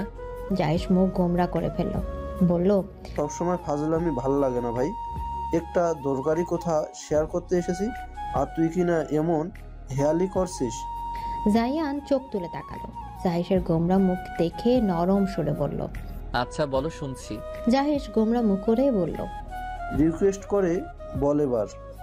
জাইহান মুচকি হাসলো। কথা না বাড়িয়ে অনুরোধ বাক্যে বলল, আপনার মহামূল্যবান কথাটা বলে আমাকে উদ্ধার করুন ভাইজান। জাহিস হেসে ফেলল। জায়হানও হাসলো বটে। জাহিস উত্তেজিত স্বরে বলে উঠল, আমি না একটা মেয়েকে ভালোবেসে ফেলেছি। জায়হান হাতের কলম রেখে চকিত তাকালো, চোখের পাতা ঝাপটে প্রশ্ন করলো, ভুল শুনছি? জাহিস লজ্জায় মিশ্রিত কণ্ঠে বলল, না, ঠিক শুনেছিস। জায়হান কেসে উঠল। জাহিস পানির গ্লাস এগিয়ে দিতে দিতে বলল, আগে পানি খায় না। জায়হান হাত দিয়ে থামিয়ে বলে উঠল, তুই তো কবে যেন আমার হার্ট অ্যাটাক করিয়ে ফেলবি রে, তার ঘটনা কি আগে বল। জাহিস রাস্তায় ঘটে যাওয়া ঘটনাটা শেয়ার করলো। তা শুনে জায়হান হেসে ফেলল, হাসতে হাসতে বলল, যে মেয়ে ভরা রাস্তায় তোকে অপমান করলো আর তুই তাকে ভালোবেসে ফেললি, লজ্জা নেই তোর? জাহিস রাগে বিড়বিড় করে উঠে বলল, তুই চুপ থাক, নিজের কাজে মনোযোগ দিয়ে কর। বলে উঠে দাঁড়ালো। বিড়বিড় করতে করতে চলে গেল। জায়হান জাহিসের যাওয়ার পানে তাকিয়ে বলে উঠল, দোয়া করি তুই তোর ভালোবাসার মানুষটাকে খুব তাড়াতাড়ি নিজের করে পেয়ে যা। খালা কি হয়েছে, এভাবে কান্না করছেন কেন? জায়হান বাড়ি ফিরে দেখে আমিনা বেগম ড্রয়িং রুমে বসে হাউমাউ করে কান্না করছে। পাশে মনিকা বেগম বসে আছেন, কিছু একটা বলে সান্ত্বনা দেওয়ার চেষ্টা করছেন। আমিনা বেগমকে আজকে বাড়িতে দেখে জায়হান বেশ খানিকটা অবাক হয়েছে। তিনি তো গ্রামে গিয়েছিলেন, কয়েকদিন থেকে আসার কথা, তাহলে আজ কেন আসলো? কান্নাই বা করছে কেন? জায়হানের কথা শুনে আমিনা বেগম দৌড়ে আসলেন জায়হানের দিকে। জায়হানকে জড়িয়ে ধরে কাঁদতে কাঁদতে বলে উঠলেন, বাবা গো বাবা, আমার সর্বনাশ হইয়া গেছে, আমারে বাঁচাও বাবা।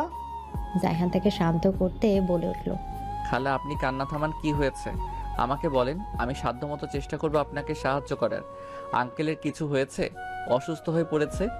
আমিনা বেগমকে এনে সোফায় বসালো। মনিকা বেগম এক গ্লাস পানি এনে দিলে বললেন, আপনি সব গুছিয়ে বলুন জায়হানকে, ও নিশ্চয়ই আপনাকে সাহায্য করবেন আপা। আমিনা বেগম পানিটুকু শেষ করে সবটা গুছিয়ে বলল জাইয়ানকে। সব শুনে জাইয়ান দাঁড়িয়ে পড়ল, অবাক বাক্যে চেঁচিয়ে জিজ্ঞেস করলেন, আপনি ওইটুকু মেয়েকে কি করে একজনের সাথে পাঠিয়ে দিলেন? খালা আজকাল কেউ বিশ্বাসী না, এখন আমি কি করব? জাইহানের মাথা কাজ করছে না, তবু আমিনা বেগমকে সান্ত্বনা দিয়ে বলে উঠল, লিলিকে সেভ করে আনার আমি আমার সর্বোচ্চ চেষ্টা করব খালা, বাকিটা আল্লাহ ভরসা, আল্লাহকে ডাকুন। বলেই জাইয়ান বেরিয়ে গেল। যে করে হোক লিলিকে বাঁচাতে হবে, লিলির কোনো ক্ষতি হতে দেয়াই যাবে না। একটা ভাঙাচোরা রুমে বন্দি হয়ে আছে লিলি সহ কয়েকটা মেয়ে। লিলির হাত পা বাঁধা, মুখ বাঁধা। কিশোরী লিলির মন মস্তিষ্ক জুড়ে শুধু ভয়, চোখ দুটো ভয়ে চাতক পাখির মতো বাঁচার উপায় খুঁজছে। এটা কোথায়, কোন জায়গা? লঞ্চ ট্রলারের শব্দ শোনা যাচ্ছে, কোনো নদীর পাড়ের এলাকা হয়তো। লিলি তো কিছু চেনে না, জানেও না। কয়েকটা মেয়ে গঙ্গাচ্ছে, ওদের জামা কাপড় রক্তে লেগে আছে। সদ্য 9-এ ওঠা লিলি বুঝতে পারলো না এই রক্ত কিসের। তাহলে কি লোকগুলো ওদের এভাবে মেরেছে? কেন মেরেছে? বাকিটা সবাই কাঁদছে। এর মধ্যে রুমে প্রবেশ করলো এক ছেলে। বয়স কত হবে? 28 থেকে 29 নাকি এর চেয়ে বেশি, কে জানে। বুঝতে পারলো না লিলি। ছেলেটা দেখতে শুনতে ভালো হলেও লিলির একটু ভালো লাগছে না, কেমন যেন লাগছে। নেশা করছে। চোখ দুটো এমন লাল কেন? চোখের চাহনিটাও কি বিশ্রী, চোখের হাসিটাও বিশ্রী। ছেলেটা লিলির দিকে এগিয়ে আসতেই লিলি ভয়ে জড়ো সড়ো হয়ে গেল। ছেলেটা এসে লিলির একদম গা ঘেঁষে বসলো, বলে উঠল, কি সুন্দর ঘ্রাণ, আমার পার্টনার হিসাবে তোমাকে চাই, হবে কি আমার বেড পার্টনার? লিলি বুঝতে পারলো না। হুট করে লোকটা লিলির বুকের আকর্ষণীয় অংশে চেপে ধরলো। 2 হাতে শক্ত করে চেপে ধরতেই লিলি ব্যথায় নড়ে চড়ে উঠল, কিন্তু মুখ দিয়ে শব্দ করতে পারলো না। কেমন দম আটকে আসছে ওর। কি হবে ওর সাথে? ছেলেটা লিলির বুকে হাত দিয়ে নিজের খাস মেটাতে মেটাতে বলে উঠল, I knew you babes, I can't control myself. বলে লিলিকে কোলে তুলে নিল। লিলি চেয়েও কিছু করতেই পারছে না। আজ নিশ্চয়ই ওর সাথে খারাপ কিছু হবে। তাহলে কি আজ লিলির মৃত্যুর দিন? আমার কষ্ট হচ্ছে, আমারে ছাড়েন, আমার ব্যথা লাগছে, আমি তো মইরা যাবো, ছাড়েন আমারে। লিলির কাতর কণ্ঠে কথাগুলো শুনেও ছাড়লো না। দুজন মিলে একসাথে লিলির শরীরটা খুবলে খাচ্ছে। প্রায় 2 ঘন্টা ধরে চলছে এই অত্যাচার। লিলি এর মাঝে 2 বার জ্ঞান হারিয়েছিল, তবুও ছাড়েনি। আর সহ্য করতে পারল না ছোট্ট লিলি, পুনরায় জ্ঞান হারালো। এবার ছেলে দুটো বিরতিতে গেল। একজন হাঁপাতে হাঁপাতে বলে উঠল, ইয়ার মেয়েটা বড্ড নেশালো, কিছুতেই ছাড়তে ইচ্ছা করছে না। তৃতীয়জন তাল মিলিয়ে বলে উঠল, বেশি লোড নিতে পারবে না, মারা যেতে পারে। আগের ছেলেটা এবার মুখে বিশ্রী হাসি প্রয়োগ করে বলে উঠল, বেড বেদির সাথে সে করার মজাই আলাদা। ছেলেটার কথা শুনে দ্বিতীয়জন নাক ছিটকে উঠল। দাঁড়িয়ে প্যান্টের চেন লাগাতে লাগাতে বলতে লাগলো, তুই আস্ত মেয়েবাজ শালা কুত্তা, আমার ইচ্ছা নাই, আমি যাই, তুই এই মেয়ের সাথে যা খুশি কর, আমার দেখার বিষয় না। বলেই চলে গেল। যাওয়ার আগে একবার লিলির বস্ত্রহীন নিস্তব্ধ দেহের দিকে তাকাতেও বলল না। মিস জায়রা শুনছেন? জায়রা সবে মাত্র কলেজ থেকে বেরিয়েছে। পেছন থেকে পরিচিত কণ্ঠ শুনে দাঁড়িয়ে পড়ল। ঘুরে তাকিয়ে পরিচিত একজনের মুখ দেখে ঠোঁটদয় হাসি ফুটল। হাস্যোজ্জ্বল বাক্যে বলল, শুনছি মিস্টার জাইহান। জাইয়ান মুচকি হাসল। জায়রা চোখ সে হাসি এড়ায়নি। ছেলেটা খুব সুন্দর করে হাসে, কিন্তু কেন? ছেলেদের এমনভাবে মেয়েদের হাসতে হবে কেন? এমন হাসি দিলে যে কোনো মেয়েই প্রেমে পড়ে যাবে। দূর, কি ভাবছে? নিজের ভাবনায় নিজেই বিরক্ত হলো জায়রা।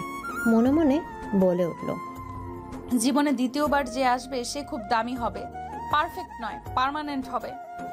জাইহান জায়রার দিকে এগিয়ে এসে শান্ত বাক্যে জিজ্ঞেস করলো, কিছু প্রশ্ন করার ছিল আপনাকে, যদি আপত্তি না থাকে তাহলে কি একসাথে কোথাও বসতে পারি? জায়রা হেসে বলল, নো মিস্টার জাইহান, বসতে আমার খুব আপত্তি আছে। জাইহানের মুখটা চুপসে গেল। তা দেখে জায়রা হেসে নিচু স্বরে বলল, তবে হাঁটতে কোনো আপত্তি নেই, চলুন একসাথে হাঁটতে হাঁটতে কথা বলি মিস্টার জাইহান। জাইহান হেসে ফেলল। দূর, ছেলেটা বারবার হাসে। হেসে বলল, রাজি মিস জায়রা। দুজন একসাথে হাঁটতে শুরু করলো। জায়ান কিছুটা কনফিউজড, কিভাবে প্রশ্ন করা যায়। যদি কোনো প্রশ্নে জায়রা বিরক্ত হয়, উফ, প্রেমে পড়লে ছেলেরা সব বিষয়ে একটু আধটু কনফিউজড হয়ে যায়। জাইহানের নিরাপত্তা দেখে জায়রা বলে উঠল, আমার সাথে সেদিন কি ঘটেছিল সেটাই জিজ্ঞেস করবেন, তাই তো? জাইহান বরাবরের মতো হাস্যোজ্জ্বল বাক্যে বলল, মেজর জেনারেল আমির হোসেনের মেয়ে যে বুদ্ধিমতী তা আমি আগে থেকেই জানি। জায়রা হেসে ফেলল। জিজ্ঞেস করলো, আমাকে আগে থেকে চিনতেন বুঝি? চিনতাম, তবে স্যারের মেয়ে হিসেবে নয়। তাহলে? আমার হৃদয়ের বাগানে এক ফুল ফুটেছিল, নাম ছিল তার অপরিচিতা। সে ফুলের নাম খুঁজতে গিয়ে পেয়েছি পরিচিতাকে। জাইহানের এহেন বাক্যে জায়রা থমকালো। অবাক পানে তাকালো জাইহানের দিকে। কিছুই বুঝে উঠতে পারলো না। অবুঝের মতো প্রশ্ন করলো, কে সেই অপরিচিতা? তুমি। জায়ান কথাটা বলে দাঁড়িয়ে পড়লো। ভয় ভয় চোখে তাকালো জায়রার দিকে। জায়রা অবাক চোখে তাকিয়ে আছে জাইহানের দিকে। সন্দেহার স্বরে জিজ্ঞেস করলো, আমি মানে? জায়ান চট জলদি উত্তর দিল, তুমি মানে আপনি মানে বুঝলাম না। মানে বুঝালাম যে আপনি জেনে কি করবেন, এটা তো আমার ব্যক্তিগত বিষয়, আর মানুষটাও আমার ব্যক্তিগত। জায়রার মুখ দেখে মনে হলো কথাটা সে বিশ্বাস করে নিয়েছে। ছোট্ট করে উত্তর দিল, আচ্ছা। জাইহান গোপনে হাফ ছাড়লো। দুই হাত পকেটে ঢুকিয়ে প্রশ্ন করলো, সেদিন কি হয়েছিল মিস জায়রা? জায়রা কিছুক্ষণ চুপ থাকলো। হাত দিয়ে চুলের খোপাটা খুলে দিল। সাথে সাথে দুগুচ্ছ চুল ছড়িয়ে পড়লো সর্বাঙ্গ ছেয়ে। চুলগুলো এখন হাঁটুর 2-3 ইঞ্চি নিচে হবে। কেন কেটে ফেলেছে বুঝছে? উত্তেজিত কণ্ঠে জায়হান প্রশ্ন করেই ফেলল, চুল কেটেছেন কেন জায়রা? জায়হান অবাক হলো। এই প্রথম জায়হান শুধু নাম দিয়ে জায়রাকে সম্বোধন করেছে। জায়হানের চোখে মুখে বিষণ্ণতা। কিন্তু কেন? জায়রা ছোট করে উত্তর দিল, হ্যাঁ। কিন্তু কেন? জায়হানের বিষণ্ণ স্বর। জায়রা শান্ত বাক্যে উত্তর দিল, 2-1 মাস পর পর চুল কেটে ছোট করে রাখি। জায়ান এবার কেমন অধিকার বোধ খাটিয়ে বলে উঠল, এবার থেকে আর কাটবেন না জায়রা? জায়রা হাসলো। ছেলেটার কণ্ঠে কেমন অধিকার বোধ ফুটে উঠেছে। জায়রা হেসে জবাবে সুন্দর করে উত্তর দিল, ঠিক আছে, কাটবো না। খুশি? জায়হান মাথা নাড়িয়ে হেসে ফেলল। বলল, চুল হলো নারী সৌন্দর্যের প্রতীক, আর লম্বা চুল হলো ইমোশন। ঠিক যেমন আপনি আমার প্রিয়, তেমনি আপনার চুল আমার ভীষণ প্রিয়। আমার প্রিয় জিনিসে হাত লাগাবে না মিস জায়রা। আমি আপনার প্রিয় মানে কি বোঝাতে চাইলেন মিস্টার জাইহান?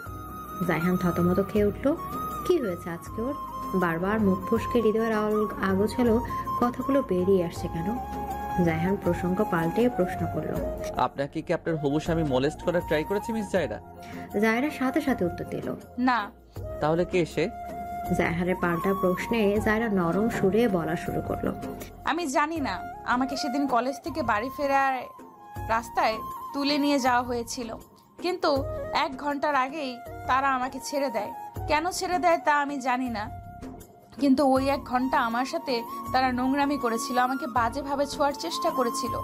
ছুঁয়েছিল, তাদের বিশ্রী হাতের ছোঁয়া মনে করতে চাই না। আমার শরীর জ্বলে যায়, ভীষণ যন্ত্রণা হয়, গা ভর্তি ঘৃণা জন্মায়।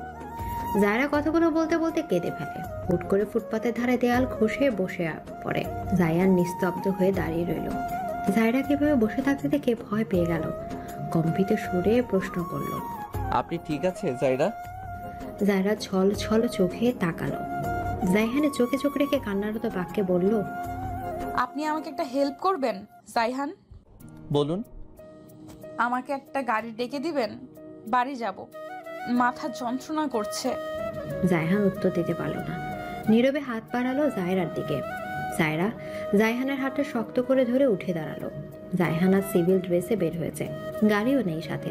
একটা সিএনজি ডেকে জায়রাকে তুলে দিল। নিচে উঠে বসলো জায়রার পাশে। তা দেখে জায়রা নিচু স্বরে প্রশ্ন করলো, আপনি কোথায় যাবেন? জাইহান শান্ত বাক্যে বলল, আপনার সাথে। জায়রা প্রশ্নোত্তর চোখে তাকাতেই জাইহান নিচু বাক্যে বলল, আপনি ঠিক নেই মিস জায়রা, এই মুহূর্তে আপনাকে বাড়ি পৌঁছে দেওয়া আমার দায়িত্ব। জায়রা আর প্রশ্ন করলো না। জায়হান ঠিকানা বলতে সিএনজি চলতে শুরু করলো। জায়রা মাথাটা গেল সিটে, কিন্তু ঝাঁকুনিতে মাথায় ব্যথা লাগছে, তবুও সরছে না। কারণ মাথা ভন ভন করে ঘুরছে। বসে থাকা সম্ভব না। এখান থেকে ক্যান্টনমেন্ট যেতে কমপক্ষে 2 ঘন্টা লাগবে। জ্যামে আটকালে তো কথাই নেই। জায়হান জায়রার মুখের দিকে তাকিয়ে কিছু বলতে গিয়েও বলে উঠতে পারছে না। হাঁসফাঁস করছে, শান্তি লাগছে না।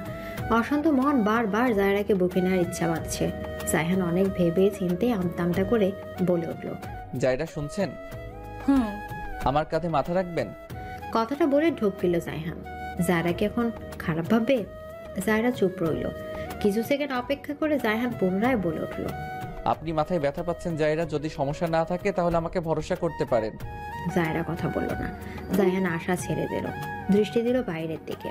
কিছু মুহূর্ত পর অনুভব করলো জায়রা জায়হানের কাঁধে আলগোছে মাথা রাখছে। জায়হানের বুকের ভেতরে হৃদযন্ত্রণাটা এবার লাফিয়ে উঠল, ধুকপুক শব্দ করছে। মনটা নিমিষেই শান্ত হয়ে গেল। কি শান্তি! আচ্ছা, প্রিয় মানুষ পাশে থাকলে বুঝি এত শান্তি লাগে? কিন্তু জায়রা তো জায়হানের এক দফা প্রিয় মানুষ। জায়রা কি কোনোদিন জায়হানকে ভালোবাসবে? আজ সকালে লিলির মৃতদেহ পাওয়া গেছে যাত্রাবাড়ির এক ময়লার স্তূপের ভেতর। কি জঘন্যভাবে মরা হয়েছে মেয়েটাকে। 2 পা ভেঙে ফেলা হয়েছে, একধারে বুকের নরম অংশ কেটে রাখা হয়েছে। ছি, কি নোংরা বিকৃত মস্তিষ্কের লোক কাজটা করেছে। কোনো মানুষ এমন করতে পারে? জায়হান নিস্তব্ধ হয়ে বসে আছে নিজের কেবিনে। মাথা হ্যাং হয়ে আছে। চোখের সামনে বারবার লিলির অর্ধ উলঙ্গ দেহ ভেসে উঠেছে। এই ছোট্ট মেয়েটাকে কতটা কষ্ট দিয়ে মারা হয়েছে ভাবতেই জায়হানের গা শিউরে উঠেছে। আমিনা বেগমের পাগল প্রায় অবস্থা। ভাবনার মধ্যে জায়হানের ফোন বেজে উঠল। হাসপাতাল থেকে ফোন করা হয়েছে। জায়হান ফোন রিসিভ করে কানে ধরতেই ওপাশ থেকে জানানো হলো, জাহান, লিলি নামক মেয়েটির মৃত্যু হয়েছে প্রায় 12 ঘন্টা আগে। তবে একটা প্রচন্ড খারাপ সংবাদ আছে। জায়হান কাঁপাকাঁপি স্বরে প্রশ্ন করলো, কি সেটা? ওপাশ থেকে থমথমে বাক্যে জানানো হলো, লিলির মৃত দেহের সাথে কেউ যৌন সম্পর্কে লিপ্ত ছিল। কথাটা জায়হানের কানে যেতে জায়হানের গা ঘৃণায় শিউরে উঠল। শিশির করতে থাকলো সর্বাঙ্গ। গা গুলি আসছে শুনে, আচ্ছা, আজকাল মানুষ কি মস্তিষ্কের বিকৃতি ঘটেছে, নাকি মানুষগুলো পশুতে রূপ নিয়েছে? মৃত লাশের সাথে যৌন সম্পর্ক কেন নেক্রোফিলিয়া নামক মানসিক ব্যাধি রোগীরা বাধা দেবে না বা প্রত্যাখ্যান করবে না? মূলত এমন যৌনসঙ্গী পাওয়ার বাসনা থেকে মরণদেহের সাথে যৌন সংসর্গ করে থাকে নেত্রোফিলিয়া, পেডোফিলিয়া, এক্সোবিলিজম, ফেটারিজম, সেক্সুয়াল সেডিজম, পাইরোমিনিয়াম, ক্লেপাটমিনিয়া। এই 7 ধরনের মানসিক রোগীরা হতে পারে ভয়ঙ্কর অপরাধী। এদিকে মনিকা বেগম কথাগুলো বলেই থমলেন। ছেলেকে এসব বলতে তার মুখে বাঁধছে, তবু কি আর করার। তিনি যেহেতু একজন ডাক্তার, সেহেতু চক্ষু লজ্জা বাদ দিয়ে হলেও রোগ সম্পর্কে বিশ্লেষণ করা তার দায়িত্ব। জায়হান নিশ্চুপে শুনছিল। মনিকা বেগম পুনরায় বলে উঠলেন, নীলির সাথে যা হয়েছে তা কাল তোমার বোনের সাথে হতে পারে, তাই দ্রুত এই সমস্যার সমাধান করো। জায়হান মাথা নাড়িয়ে সম্মতি জানিয়ে বেরিয়ে গেল। 2 দিন কেটে গেছে মাঝে। এর মধ্যে কোনো ক্লু পাওয়া যায়নি এখন অবধি। লিলির চাচাতো ভাই পরিবার সহ উধাও। জায়হান হন্যে হয়ে করছে, কিন্তু কোনো সূত্র মেলাতে পারছে না। কি আশ্চর্য! এই শহরে এত বড় একটা চক্রান্ত ঘটছে, অথচ এতদিন কোনো প্রশাসন কিছুই জানেনি, খোঁজও নেয়নি। এতগুলো মেয়ের জীবন এভাবে নষ্ট হয়ে গেছে। মাথায় কাজ করছে না জায়হানের। জায়হান নিজের রুমে এসে বসতেই জাহিদ দরজা থেকে বেড ডেকে উঠল। ভাই আসবো? জায়হান ছোট্ট করে উত্তর দিল, হ্যাঁ। জাহিদ ভেতরে এসে জায়হানের পাশে বসতে বসতে বলল, ভাই কোনো খবর পেলে? জায়হান হাফ ছেড়ে বাঁচল। শান্ত বককে বলে উঠল, না, নিজেকে পাগল পাগল লাগছে। জাহিদ এবার চুপ। সেকেন্ড কয়েক চুপ থেকে ধীর কণ্ঠে বলে উঠল, এইরকম কেস সলভের দায়িত্ব তো আমাদের না। আমাদের দায়িত্ব দেশ ও দেশের মানুষের সুরক্ষা নিশ্চিত করা, বাইরের শত্রুর হাত থেকে দেশকে রক্ষা করা। এতদিন যাদের উপর দায়িত্ব ছিল তারা কি করেছে? জাহিদ কিছু মুহূর্ত চুপ থেকে বলা শুরু করলো, পুলিশ এখনো কাজে ফিরেনি, কবে ফিরবে তাও জানা নেই। তারা ফিরলে তাদের বিরুদ্ধে প্রশ্ন তুলব, জবাব চাইব। দেশের এই অস্থিতিশীল পরিস্থিতি, সরকার পতন, পুলিশের নিষ্ঠুরতা, নির্মমতা, সব থেকে বড় কথা এতগুলো তাজা রক্ত ঝরে না পড়লে হয়তো এই কেসটা ধামাচাপা পড়ে যেত। এই 15 বছর যেমন বহু অন্যায় অত্যাচার ধামাচাপা পড়েছিল, ঠিক তেমনভাবে এই কেসটাও হয়তো কোনো এক থানায় ডায়েরিতে স্টোররুমে ধুলোর স্তূপে পড়ে থাকতো। আমরা খুব ভাগ্যবান যে এমন একটা কেস হাতে পেয়েছি। সলভ না করা পর্যন্ত দায়িত্ব ছাড়বো না, দরকার পড়লে চাকরি ছেড়ে দিব, তবুও এই কেসের শেষ অবধি দেখে ছাড়বো। অপরাধীদের ঠিক খুঁজে বের করব। লিলি সহ আমাদের কতগুলো বোনকে নির্মমভাবে প্রাণ দিতে হয়েছে এখন অবধি জানি না, তবে জেনে ছাড়বো। ওদের সাথে অবিচার করতে পারবো না ভাই। যতদিন না অবধি আমার বোনদের হত্যাকারীদের খুঁজে না পেয়েছি ততদিন আমার শান্তি নেই, একটু শান্তি নেই। কথাগুলো একদমে বলে হাফ ছাড়লো জায়হান। জাহিদ চুপচাপ শুনছিল। জায়হান থামতে জাহিদ জায়হানের কাঁধে হাত রেখে ভরসা দিয়ে বলে উঠল, আমি খুব ভাগ্যবান ভাই যে আমি তোকেই ভাই হিসাবে পেয়েছি। দুনিয়ার সবাই যদি তোর বিরুদ্ধে চলে যায় তবু তুই আমাকে পাশে পাবি, যেখানে যাবি শুধু আমাকেই দেখবি। জায়হান হাসলো। জাহিদ পুনরায় বলে উঠল, ভাই লিলির ভাই সালমানের কোনো খোঁজ পেলি? জায়হান শান্ত বাক্যে বলল, না, পালিয়েছে। তবে পালিয়ে যাবে কোথায়? ও যদি মাটির নিচেও থাকে তাও আমি খুঁড়ে বের করব। জাহিদ প্রসঙ্গ পাল্টানোর জন্য বলে উঠল, তুমি হাত ধরবো আর আমি পা। শালার ট্রেনের গর্তের থেকে উঠিয়ে আগে পাছায় কয়টা লাঠি ভাঙবো, ওকে? জায়হান হেসে ফেলল। জাহিদকে ধমকে বলল, বেশি পাকামো শিখেছিস, যা ঘুমাতে যা। জাহিদও হেসে চলে গেল, কিন্তু যাওয়ার আগে বলতে ভুলল না, ভাই আগামী 24 ঘন্টার মধ্যে সালমানকে খুঁজে এনে তোর সামনে দাঁড় করাবো, প্রমিস? জাহিদ চলে যেতে জায়হান দরজা আটকে বিছানায় শুয়ে পড়ল। মাথাটা বড্ড ব্যথা করছে। কি এক যন্ত্রণা! মন ভর্তি ভালোবাসার ব্যথা তো মস্তিষ্ক ভর্তি নির্মমতার ব্যথা। কি অদ্ভুত মিল, দারুণ না? শুয়া বাচ্চা বের কর। তোরা কি বলছিস? লিলিকে মেরে ফেলতে? রিজওয়ানের হুঙ্কারে সামনে থাকা আলিফের মধ্যে কোনো হেলদোল দেখা গেল না, বরং আলিফ নিজের মতো ড্রিঙ্কস করতেই ব্যস্ত। রিজওয়ান মাথায় হাত দিয়ে বসে আছে। তা দেখে আলিফ ভাবলেশহীনভাবে বলে উঠল, এত প্যারা নিচ্ছিস কেন মামা? আমার বাবা পুলিশের এসআই, কোনো কিচ্ছু হবে না, সব সামলে নিব, ফাঁসবো না আমরা, চিল ব্রো। রিজওয়ান পুনরায় দাঁতে দাঁত চেপে বিশ্রী গালি প্রয়োগ করে বললেন, বাচ্চিল। তোমার বাবার ক্ষমতা গত 15 বছর ছিল, এখন আর তোমার বাবার ক্ষমতা নেই। বরং তোমার বাবার গায়ে ওই ইউনিফর্ম দেখলে পাবলিক গণধোলাই দিবে। বুঝতে আসছো আমরা?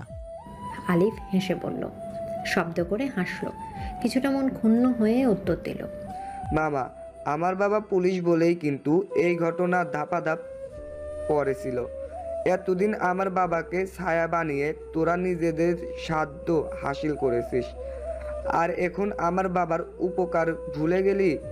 ভেরি ব্যাড মামা, ভেরি ভেরি ব্যাড। রিজওয়ান কিছুক্ষণ চুপ থাকলো, জিজ্ঞেস করলো, লিলিকা কেন মারলি? আলিফ ঠোঁট বাঁকিয়ে হাসলো, হেসে হেসে বর্ণনা করতে লাগলো, মামা ওই মেয়ের সেই ফিগার, উফ, বিশ্বাস কর ছাড়তেই ইচ্ছা করছিল না, কিন্তু শালার আমার পরা কপাল, শালির রক্ত কিছুতেই থামছিল না। রিজওয়ান চকিতে তাকালো, জিজ্ঞেস করলো, তার মানে রক্তক্ষরণের মৃত্যু হয়েছে লিলির? আলিফ আফসোসের ভঙ্গিতে বলল, হ্যাঁ বাল। রিজওয়ান চুপ করে গেল। আলিফ প্রশ্ন করলো, তোর জানের ফিগার নোভা মামুনি কই? রিজওয়ান চোখ তুলে তাকালো, রাগী বাক্যে বলে উঠল, ও আমার জিএফ, ওকে নিয়ে কোনো রকম বাজে কমেন্ট করবি না। আলিফ হেসেই বলে ফেলল। জয়রা কই? রিজবানের দাঁতে দাঁত চেপে বলে উঠল। ওই শালির তো উচিত শিক্ষা দিয়ে ছাড়বো। আমাকে যেভাবে অপমান করেছে তার শাস্তিও পাবে। মামা, জয়রার মতো সুন্দরীদের রেখে তোর কেন ওই লোভার দিকে নজর গেল? নোভার আমি খুব ছোট থেকেই উইক ছিলাম। নোভা যখন প্রাপ্তবয়স্ক হওয়ায় শুরু করলো তখন থেকে ওর প্রতি ফিজিক্যাল ফিলিংস কাজ করতে লাগলো। কতবার নোভাকে ভুলিয়ে ভালিয়ে নিজের চাহিদা পূরণ করেছি হিসাব নেই। বেটা পার্টনার বানাতে গিয়ে লাইফ পার্টনার বানিয়ে ফেলেছি। কথাগুলো বলে রিজবান হাসলো। আর যাই হোক, রিজবান নিজের ভালোবাসার প্রতি সঠিক থাকার চেষ্টা করে।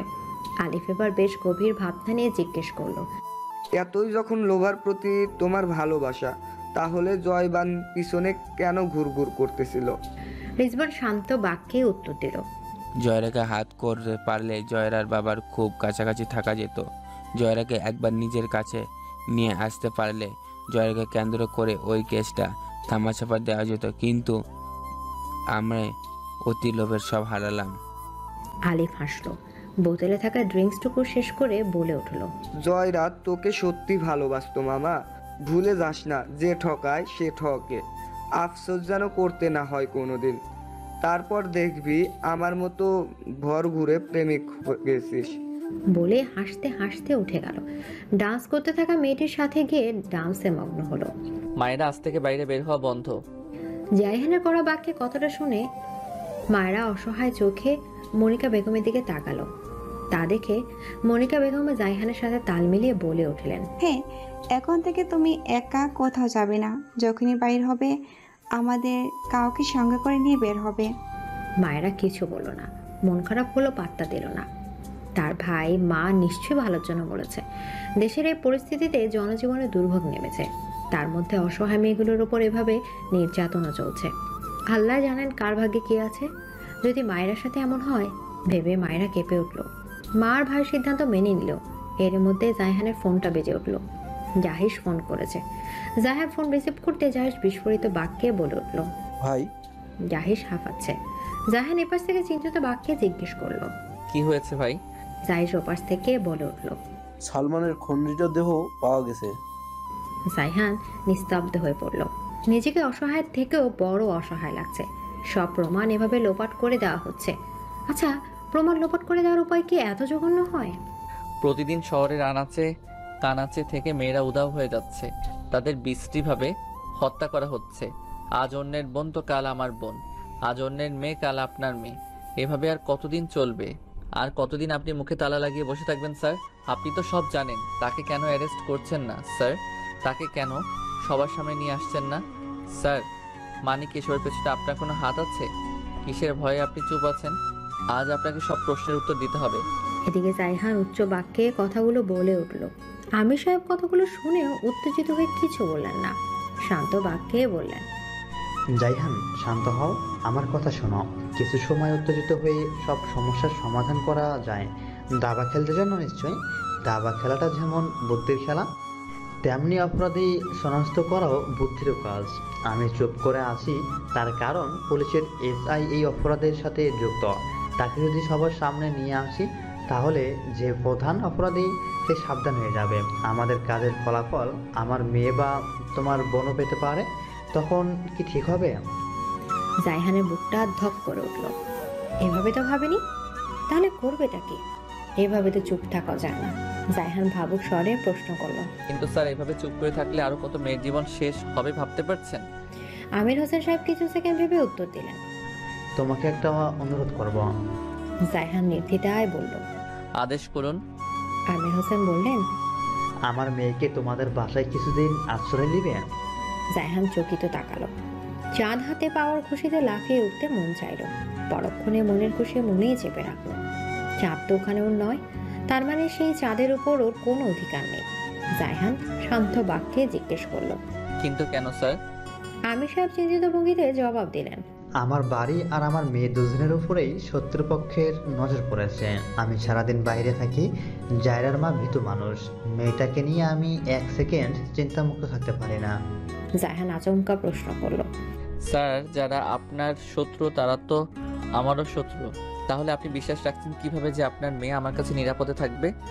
আমির সাহেবের মুখ হাসি ফুটল, বিশ্বাসী স্বরে বললেন, আমি নিজের পরে তোমাকে বেশি বিশ্বাস করি। তোমার ব্যক্তিত্ব আমার থেকেও স্ট্রং। তুমি অন্যদয় সাহসী সৈনিক, নিজের ও নিজের পরিবারের সুরক্ষা অবশ্যই চিন্তা করতে পারবে। জাইহান হাসলো, বলল, আমি জানি না কতটুকু পারবো, তবে চেষ্টা করব। আপনি পাঠিয়ে দিবেন। আমির হোসেন সাহেব বেশ শান্ত গলায় বললেন, বেশি দিন, কয়েকদিন রাখো। জায়রার ভিসা হয়ে গেলে কানাডা পাঠিয়ে দেব। কথাটা শুনে জাইহানের মুখের হাসিটা মিলিয়ে গেল। জায়রা চলে যাবে?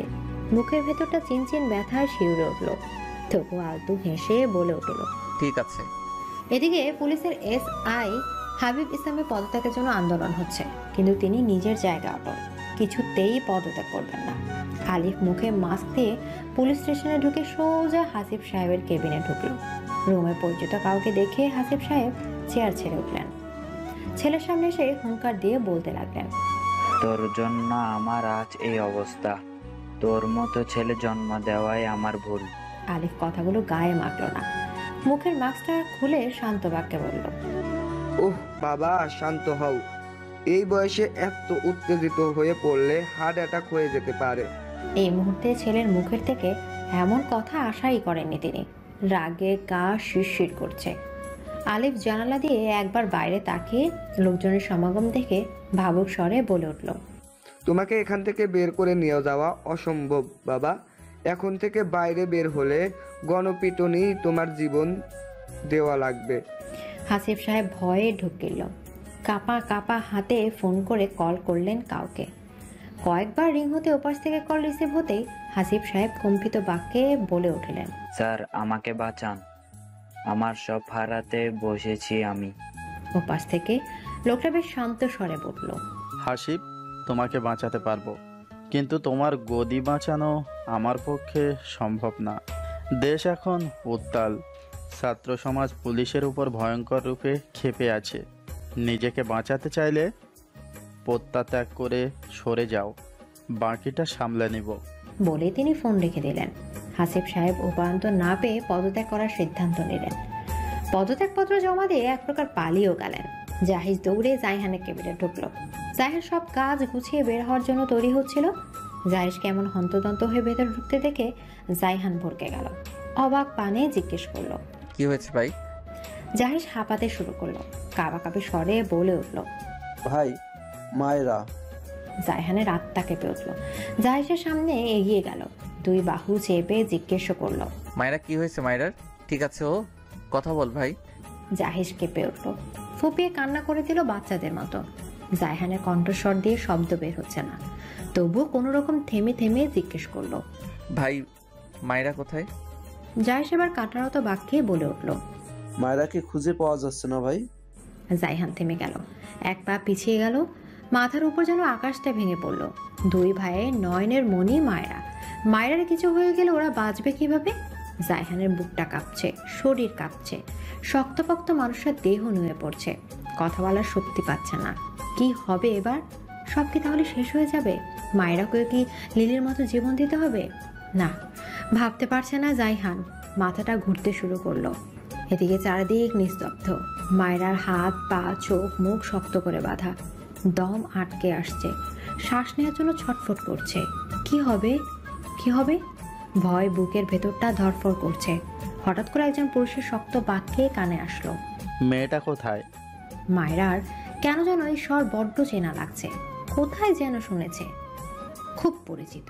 কিন্তু কে এই ব্যক্তি? আর পরিচিত কেউ এখানে কিভাবে আসবে? লোকটা প্রশ্নের উত্তরে অন্যজন বলল, স্যার, মেয়েটা রমেশ উদ্দিন কলেজের ছাত্রী। লোকটা কিছু বলল না। ভেতরে ঢুকে বিধ্বস্ত মেয়েটাকে দেখে বুক কেঁপে উঠল। জোরে শব্দ করতে গিয়েও থেমে গেল। কয়েক পা পিছিয়ে দৌড়ে বেরিয়ে এলো রুম থেকে।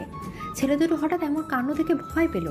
কি হলো রহস্য উদ্ঘাটন করার জন্য লোকটার পিছু পিছু বাইরে বেরিয়ে আসলো। ছেলে দুটো আসতেই লোকটা দুই হাতে ওদের দুজনের কলার চেপে ধরলো, হুঙ্কার ছেড়ে বলল, আমার মেয়েকে তুলে আনার সাহস তোদেরকে কে দিয়েছে? ও আমার মেয়ে মায়েরা, মুয়াজ চৌধুরীর একমাত্র কলিজার টুকরা, আর তোরা ওর গায়ে হাত দিয়েছিস? তোদের হাত কেটে আমি কুকুর দিয়ে খাওয়াবো। ছেলে দুটো অবাকের শেষ সীমানায়। যে মানুষটা এতগুলো মেয়ের জীবন নষ্টের পেছনে দায়ী, সে মানুষটা মেয়ের গায়ে হাত দেওয়ার এতটা ভয়ঙ্কর হয়ে উঠতে পারে কিভাবে? লজ্জা করছে না? তার ছেলে দুজন দেশের বন্ধু আর তিনি দেশের শত্রু। জায়হান যেদিন জানতে পারবে এসব কিছুর পেছনে ওর বাবা দায়ী, তাহলে কি করবে? কিভাবে সহ্য করবে আপন মানুষের এত ভয়ঙ্কর রূপ? কিভাবে, কোথায় নিয়ে দাঁড় করাবে জীবন? মানুষ দুমুখো সাপের থেকেও বিশ্রী।